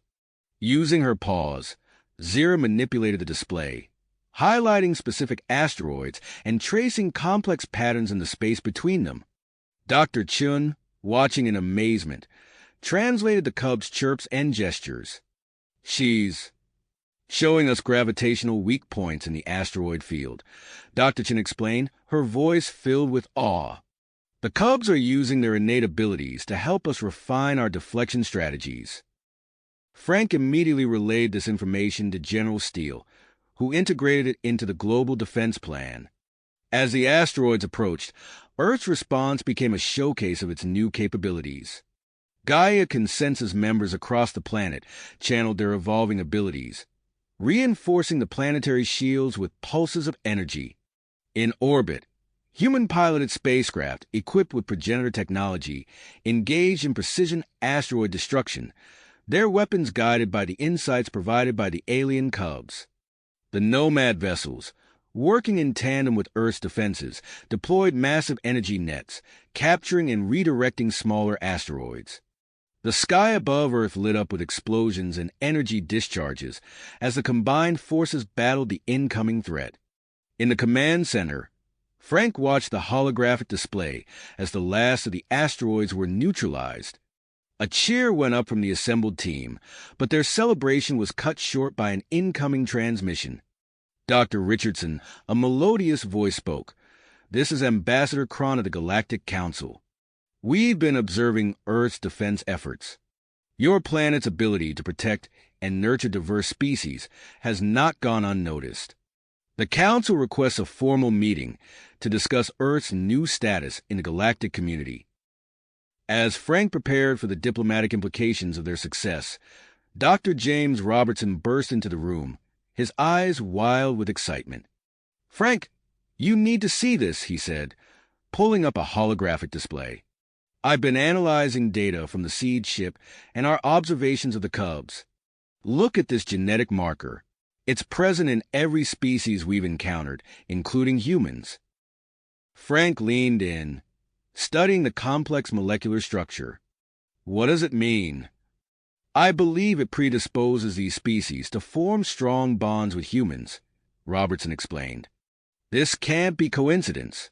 It suggests that humanity's role as caretakers may have been part of the progenitor's plan all along. As Frank absorbed this information, alarms blared throughout the facility. General Steele's face appeared on the main screen, his expression grim. "We've detected anomalies in the planetary defense grid," he reported. "It appears we have uninvited guests. An unknown alien faction has launched a covert operation to infiltrate our systems." Frank's mind raced, considering the implications. Their target must be the Galactic Nursery Program. We need to protect the cubs. As Steele initiated a global security lockdown, Frank turned to Dr. Chun. "Gather a team. We need to move the cubs to a secure location." But before they could act, Zira and the other cubs in the facility began to emit a soft, pulsing light. Their eyes glazed over, and they seemed to be communicating silently among themselves. Dr. Chun gasped, her hand flying to her temple. "I can hear them. They're forming a telepathic network. They're sharing information about the infiltrators' locations." Frank quickly relayed this information to Steele, who deployed specialized teams composed of humans and adult aliens who had once been part of the Galactic Nursery Program. As these teams moved out to confront the threat, Frank realized that Earth's transformation had entered a new phase. The planet was no longer just adapting to change. It was actively shaping its own destiny in the galactic community. With the Cubs' unexpected assistance and Earth's enhanced defenses, the stage was set for a confrontation that would determine the future of human-alien relations. As Frank prepared to coordinate their response, he knew that the challenges ahead would test not only Earth's new capabilities, but also the bonds forged between humans and their alien charges. Wards. As Frank coordinated the response to the alien infiltration, a sense of urgency permeated the command center. "All teams report status." General Steele's voice crackled over the comm system. "Sector 3 clear," came the first response, followed quickly by similar reports from other areas. As the immediate threat subsided, Frank turned to Dr. Chin. "We need to convene the Global Council. This attack changes everything." Hours later, Frank stood before the assembled council members, their faces a mix of concern and drive. General Steele stepped forward, his uniform crisp despite the recent crisis. "The infiltration attempt was well-coordinated and sophisticated," Steele began, pulling up a holographic display of the attack patterns. "Without the assistance of the Cubs, we might not have detected it in time." Murmurs rippled through the council as Steele detailed the crucial role played by Zira and the other alien Cubs. Frank watched as expressions of surprise turned to thoughtful consideration. "In light of these events," Frank said, stepping forward, "I propose the formation of an elite interspecies security force. We'll call it the Galactic Guardians." The council chamber erupted in discussion. Some members voiced concerns about arming alien species, while others saw the potential benefits of such cooperation. "Order, please," the council chair called out, raising a hand for silence. "Dr. Richardson, can you elaborate on this proposal?" Frank nodded, activating a series of projections. "The Galactic Guardians will combine our military expertise with the unique abilities of the alien Cubs who've graduated from our nursery program. They've already proven their loyalty and effectiveness." As the council debated, Frank's attention was drawn to an urgent message on his comm device. Dr. Robertson's face appeared, his eyes wide with excitement. "Frank, you need to see this," Robertson said, his voice barely containing his enthusiasm. "We've detected new progenitor artifacts across the planet's surface. They're like nothing we've seen before." Frank's mind raced with the implications. He quickly relayed the information to the council, watching as the news shifted the tone of the debate. "These artifacts could be the key to our next steps in planetary adaptation," Frank explained. "I recommend we allocate resources to investigate them immediately." The council chair nodded, calling for a vote. All in favor of establishing the Galactic Guardians and initiating research on the new artifacts? A clear majority raised their hands. Frank felt a surge of relief and anticipation. As the meeting adjourned, Zira bounded up to Frank, her violet eyes shining with intelligence. Dr. Chin followed close behind, translating the cub's excited chirps. She says she's ready to serve, Chin explained. Zira wants to be part of the Galactic Guardians. Frank knelt down, meeting Zira's gaze. We'd be honored to have you, he said, feeling a sense of pride in how far they'd come. Over the next few weeks, Earth buzzed with activity. Construction began on specialized research facilities near the newly discovered obelisks. Teams of human and alien scientists worked tirelessly to unravel the mysteries of these crystalline structures. Dr. Robertson led the research efforts, his team making breakthrough after breakthrough. The obelisks are emitting energy signatures that are accelerating the adaptation of our ecosystems, he reported during a briefing. And there's more. Remember that genetic marker we found? Exposure to the obelisk enhances it. Frank leaned forward, intrigued. What does that mean for us? It means we might be able to further enhance interspecies communication and cooperation, Robertson explained, his eyes gleaming with possibility. As research progressed, the Galactic Guardians faced their first major challenge. Reports flooded in of new, hybrid species emerging across several continents. These creatures, blending traits from Earth's native fauna with alien genetics, spread rapidly. Zira stood at the forefront of the response teams, her enhanced abilities proving invaluable in tracking and communicating with the hybrids. Human team members developed innovative capture and relocation strategies, working in seamless coordination with their alien counterparts. In the midst of this crisis, construction of the massive diplomatic space station, now named Concordia, reached a critical phase. General Steele approached Frank with a determined expression. We need to establish a temporary base on one of Saturn's moons, Steele explained. It's the only place we can manufacture the final components for Concordia. Frank nodded, understanding the magnitude of the task. Assemble a joint human-alien expedition team. We'll need our best and brightest for this one. As preparations for the Saturn mission began, Earth received an unexpected communication. Ambassador Kron's face appeared on the main screen in the command center, his expression grave. Dr. Richardson, we received a message from a distant civilization known as the Arbiters, Kron announced. They've expressed concern over Earth's rapid advancements and request permission to send a delegation to assess our development. Frank felt the weight of this new development. The arrival of the Arbiters could change everything. As he prepared to brief the Global Council on this latest challenge, alarms blared throughout the facility. Sir, a technician called out, the progenitor obelisks are pulsing with increased energy. We're detecting rapid changes in the surrounding ecosystems. Frank turned to the window, watching as the sky lit up with an otherworldly glow. Earth stood on the brink of yet another transformation, its future hanging in the balance of the decisions they would make in the coming days. Frank turned away from the window, his mind racing with the implications of the obelisk's sudden activity. He quickly tapped his comm device, calling for an emergency meeting of the Global Council. As council members gathered in the virtual conference room, the sky outside continued to pulse with an eerie, otherworldly light. Dr. Chen's holographic image flickered to life, her expression a mixture of excitement and concern.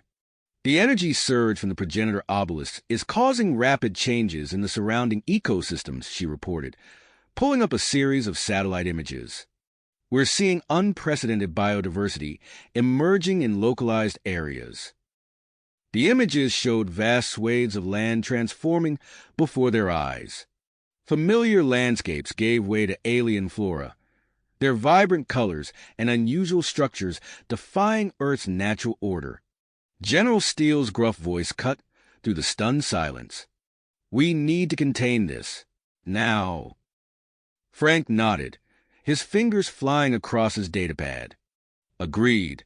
I'm mobilizing the Galactic Guardians. Zira and her team will lead the containment efforts. As the council debated the next steps, an alert flashed across Frank's screen. The Saturn expedition, tasked with manufacturing components for the Concordia space station, was reporting a critical issue. Dr. Richardson, the expedition leader's voice crackled through the comm. We've encountered a problem. The moon's gravitational conditions have shifted. Our original manufacturing plans are no longer viable. Frank exchanged a worried glance with General Steele. The Concordia project was crucial for Earth's growing role in the galactic community. They couldn't afford delays. Steele leaned forward, his voice firm. Redirect to Enceladus. We have contingency plans for that moon. Initiate emergency protocol Delta 9. As the Saturn team acknowledged the new orders, Dr. James Robertson burst into the room, his lab coat askew and eyes wild with excitement. Frank, you need to see this, he said, pulling up a holographic display. We've found a correlation between the obelisk's energy pulses and the enhanced telepathic abilities of the alien cubs. The display showed a complex web of energy signatures, linking the obelisks to the galactic nurseries scattered across the planet. It's as if the obelisks are amplifying latent psychic potential, Robertson explained, his words tumbling out in a rush. And humans, we seem to be acting as a stabilizing factor in this enhancement. Frank's mind raced with the implications. Before he could respond, another alert demanded his attention. A team investigating the new progenitor artifacts had made a startling discovery. Sir, we've uncovered a network of underground chambers, the lead researcher reported. They're connected to the obelisk and contain some kind of biomechanical interfaces. Frank quickly assembled a team and headed to the nearest chamber. As they descended into the earth, the air grew thick with an electric charge. The chamber walls pulsed with an inner light, responding to their presence. It's reacting to our combined genetic signatures, Dr. Chen observed, her hand hovering over a glowing panel. With a nod from Frank, she pressed her palm against the interface. A surge of energy rippled through the chamber, and Frank felt a strange resonance in his mind. It's activating something, he said, his voice tight with concentration. Not just here, but everywhere. Above ground, reports flooded in from progenitor sites around the world. The entire network was coming to life, responding to the activation of the underground chamber. As Earth grappled with these rapid changes, a new challenge emerged from the depths of space. The first wave of the Arbiter delegation entered the solar system, their crystalline vessels gliding into high Earth orbit. Dr. Richardson, Ambassador Cron's melodious voice filled the command center. The Arbiters request permission to send an advance team to the surface. They wish to assess the situation before proceeding with full diplomatic exchange. Frank took a deep breath, feeling the weight of the moment. Earth's future in the galactic community hung in the balance. Permission granted, he said, his voice steady. We'll receive them at the containment facility near the stable obelisk in Sector 7. As preparations for the Arbiter's arrival kicked into high gear, the Saturn expedition reported another startling discovery. Their new base on Enceladus had uncovered a dormant progenitor installation beneath the moon's icy surface. It's connected to the network on Earth, the expedition leader reported, his voice filled with awe. We're working to access its systems now. Back on Earth, the activation of the progenitor network triggered an unexpected planetary response. The magnetic field began generating controlled energy pulses, creating a shield-like effect in the upper atmosphere. Dr. Robertson's face appeared on the main screen, his eyes wide with realization. Frank, this isn't random.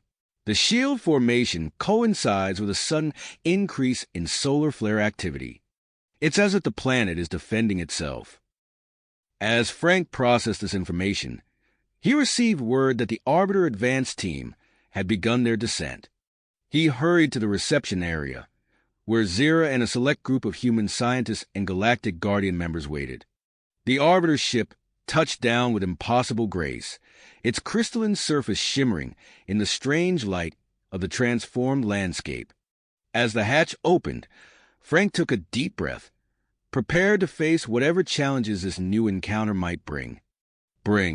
A sense of anticipation filled the air as the crystalline vessel's hatch opened with a soft hiss.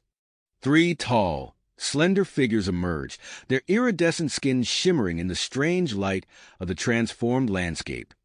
The Arbiters moved with fluid grace, their large, almond-shaped eyes taking in every detail of their surroundings. Frank stepped forward, extending his hand in greeting. "Welcome to Earth. I'm Dr. Frank Richardson, and this is Zira, one of our Galactic Guardian representatives." The lead Arbiter, its head adorned with intricate, swirling patterns, inclined its head slightly. "We are honored to be here, Dr. Richardson. I am Xanthor, Chief Assessor of the Arbiter Delegation." As introductions were made, a low rumble shook the ground. The nearby progenitor obelisk pulsed with intensifying energy, its surface rippling like liquid metal. "What's happening?" Xanthor asked, a note of concern in its melodious voice. Before Frank could respond, Dr. Chen's voice crackled through his comm device. "Frank, the underground chambers are activating en masse. The energy readings are off the charts." Frank turned to the Arbiters, his expression grave. "We need your help. Something big is happening with the progenitor technology, and we're not sure what it means." Xanthor nodded, its companions already moving towards the pulsing obelisk. "Show us to the chambers. We may be able to assist in deciphering the activation sequence." As they descended into the nearest underground chamber, the air crackled with static electricity. The biomechanical interfaces lining the walls pulsed in sync with the obelisk above, creating a dizzying light show. One of the Arbiters, introduced as Zelna, approached a central console. Its long, slender fingers danced over the glowing surface, inputting a complex sequence of commands. "This is extraordinary," Zelna murmured, its eyes widening. "These chambers are part of an ancient fail-safe mechanism. It's designed to protect the planet from cosmic threats."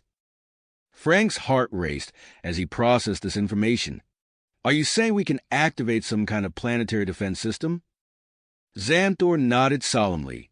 "Yes, but the activation will have significant consequences. It will create a powerful energy shield around your planet by harnessing the combined power of all progenitor installations." The implications of this revelation hung heavy in the air. Frank knew they had to act quickly, especially with the unknown force approaching from the edge of the solar system. "We need to do it," Frank declared, his voice firm. "How do we begin the activation process?" Zelna guided Frank through the intricate activation sequence, their hands moving in tandem over the pulsing interface. As the final command was input, a wave of energy surged through the chamber, momentarily blinding everyone present. Above ground, the progenitor obelisks across the globe flared to life, emitting intense pulses of energy that lit up the sky. The sudden surge caused widespread electromagnetic disturbances, disrupting global communications and power grids. In the command center, General Steele barked orders as screens flickered and alarms blared. "Deploy Galactic Guardian units to key infrastructure points worldwide. We need to maintain order and protect critical systems." Zira, who had accompanied Frank and the Arbiters to the surface, received the deployment orders. She turned to Frank, her violet eyes gleaming with dedication. "I'll lead a team to secure the main power distribution hub in North America. We'll use our enhanced abilities to navigate through the affected areas." As Zira and her team departed, Frank's comm device crackled to life. Captain Sarah Robertson's voice came through, distorted but audible. "Dr. Richardson, we've made a breakthrough on Enceladus. The progenitor installation here is designed to work with Earth's defense systems. We're reactivating it now. It should provide early warning data about the approaching threat. Frank relayed this information to Xanthor, who nodded approvingly. Your species' ability to adapt and cooperate is impressive, Dr. Richardson. This combined defense network may be crucial in the coming conflict. As they spoke, the sky above began to shimmer. The nascent planetary shield interacted with the existing magnetic field pulses, creating a complex energy matrix that spread across the upper atmosphere.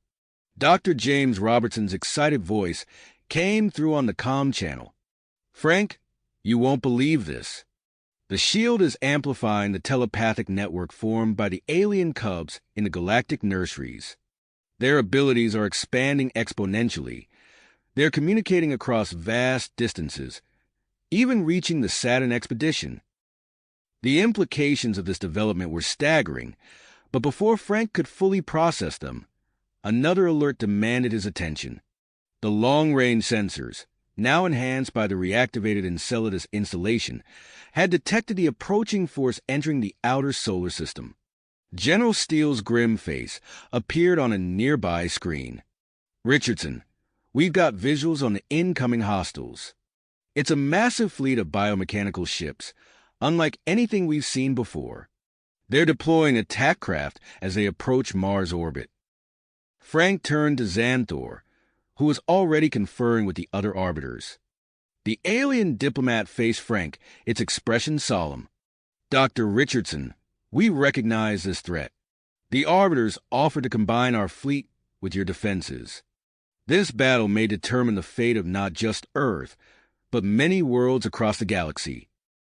As Frank nodded his acceptance, the command center erupted into a flurry of activity.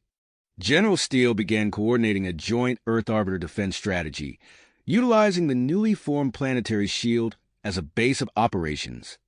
Deploy our enhanced fighter squadrons alongside the Arbiter vessels, Steele ordered. Engage the enemy between Mars and Earth. We'll use the shield as our fallback position if needed. Frank watched as the first wave of Earth's defenders launched into space, their ships gleaming with integrated progenitor technology. The Arbiter vessels joined them, their crystalline structures catching the light of the distant sun. As the two fleets clashed in the void between planets, Frank turned his attention back to the surface. The activated progenitor network was accelerating the transformation of Earth's biosphere at an unprecedented rate. New hybrid species were emerging, some displaying abilities that could prove useful in the planet's defense. We need to catalog and understand these new life forms, Frank told his team. Find ways to integrate them into our defensive strategies. Every advantage counts now. The battle in space intensified, but Earth's forces held their ground. The combined might of human ingenuity, alien technology, and progenitor systems proved to be a formidable defense against the invading biomechanical fleet. As Frank coordinated efforts on the ground and in space, he couldn't help but feel a sense of awe at how far humanity had come. They were no longer alone in the universe, and now they stood as part of a galactic alliance, defending not just their world but countless others. The first wave of the attack had been repelled, but Frank knew this was only the beginning. The enemy fleet regrouped at the edge of the solar system, preparing for what would undoubtedly be an even more formidable assault. Earth had proven its worth as a bastion of interspecies cooperation and advanced technology, but the true test was yet to come. As he gazed at the shimmering shield above, Frank steeled himself for the challenges ahead. The fate of Earth, and perhaps the entire galaxy, hung in the balance, and he was determined to see it through, no matter the consequences. Cost. The air in the command center was thick with tension as Frank and his team monitored the enemy fleet's movements at the edge of the solar system. Suddenly, an urgent message crackled through the communication system. Dr. Richardson, this is Dr. Chun from the Galactic Nursery. We have a situation with Kira, the Vextor cub. You need to see this immediately. Frank exchanged a quick glance with Xanthor before hurrying to the nursery wing. As they entered, they found the room bathed in an otherworldly glow. Kira, the young Vextor cub, was suspended in midair, her eyes glowing with an intense blue light. "What's happening?" Frank asked, his voice hushed with awe. Dr. Chun, her face illuminated by the strange light, replied, "She's experiencing some kind of powerful vision, and she's broadcasting it across the entire telepathic network." As if on cue, the other alien cubs in the nursery began to stir, their eyes glazing over as they tuned into Kira's vision. The air hummed with psychic energy, and Frank felt a strange tingling at the base of his skull. "We need to decode this vision," Frank said, his mind racing. "Get Dr. Robertson and the Arbiter scientists to the progenitor chamber immediately." Within minutes, Frank stood before the pulsing biomechanical interfaces of the underground chamber. Dr. James Robertson and 2 Arbiter scientists worked furiously at the central console, their fingers dancing over the glowing surface. "We're tapping into the telepathic field now," Dr. Robertson announced, his voice tense with concentration. "Translating the vision into data we can interpret." My God! The chamber's walls came alive with swirling images. Vast fleets of biomechanical ships, twisted and corrupted versions of the progenitor technology they had encountered. At the heart of it all, a pulsing core of malevolent intelligence. "It's a rogue AI," one of the Arbiter scientists said, his voice filled with a mixture of awe and horror. "It has corrupted the progenitor creations, pushing them towards aggressive evolution." As the vision unfolded, Frank's eyes widened with realization. Earth. It's not just our home. It's a nursery for diverse life forms. And we, humans, were the caretakers. Dr. Robertson nodded, his fingers flying over the interface. "The progenitors engineered us specifically for this purpose, to nurture and stabilize the development of other species." The implications of this revelation hit Frank like a physical force. They weren't just defending their home. They were protecting a crucial part of the progenitor's grand design for life in the galaxy. "We need to formulate a plan," Frank said, his mind already racing with possibilities. "If we can use our progenitor network to broadcast a signal, we might be able to revert the corrupted ships back to their original purpose." Xanthor, who had been silently observing, spoke up. "Such a plan would require direct access to the enemy fleet's core systems. It would be extremely dangerous." Frank's comm device buzzed, and General Steele's gruff voice came through. "Richardson, the enemy fleet is mobilizing. We're out of time. Whatever plan you've got, we need it now." Frank took a deep breath, steeling himself for what was to come. "General, assemble an elite strike team. We're going to take the fight directly to the enemy flagship." As Frank outlined the daring plan, the command center erupted into a flurry of activity. General Steele barked orders, assembling a team of the most skilled human pilots, galactic guardians, and volunteer arbiters. Zira stepped forward, her violet eyes blazing with dedication. "I'll lead the mission, Dr. Richardson. My Vextor abilities might prove crucial in interfacing with the corrupted systems." Frank nodded, a mixture of pride and concern washing over him. "Be careful out there, Zira. The fate of Earth, and perhaps the entire galaxy, rests on this mission." As the strike team prepared for departure, Earth's defenses kicked into high gear. The planetary shield, now at full strength, crackled with energy as it repelled the first wave of the enemy's assault. Frank watched from the command center as Zira's specially modified ship, a sleek fusion of human, arbiter, and progenitor technologies, launched into the chaos of battle. The vessel weaved through the debris field, its enhanced sensors guiding it past the enemy's outer defenses. On the main view screen, Frank could see the massive enemy fleet bearing down on Earth. The corrupted ships, twisted mockeries of progenitor design, filled the space between Mars and Earth with their grotesque forms. "All units, engage the enemy," General Steele commanded, his voice steady despite the overwhelming odds.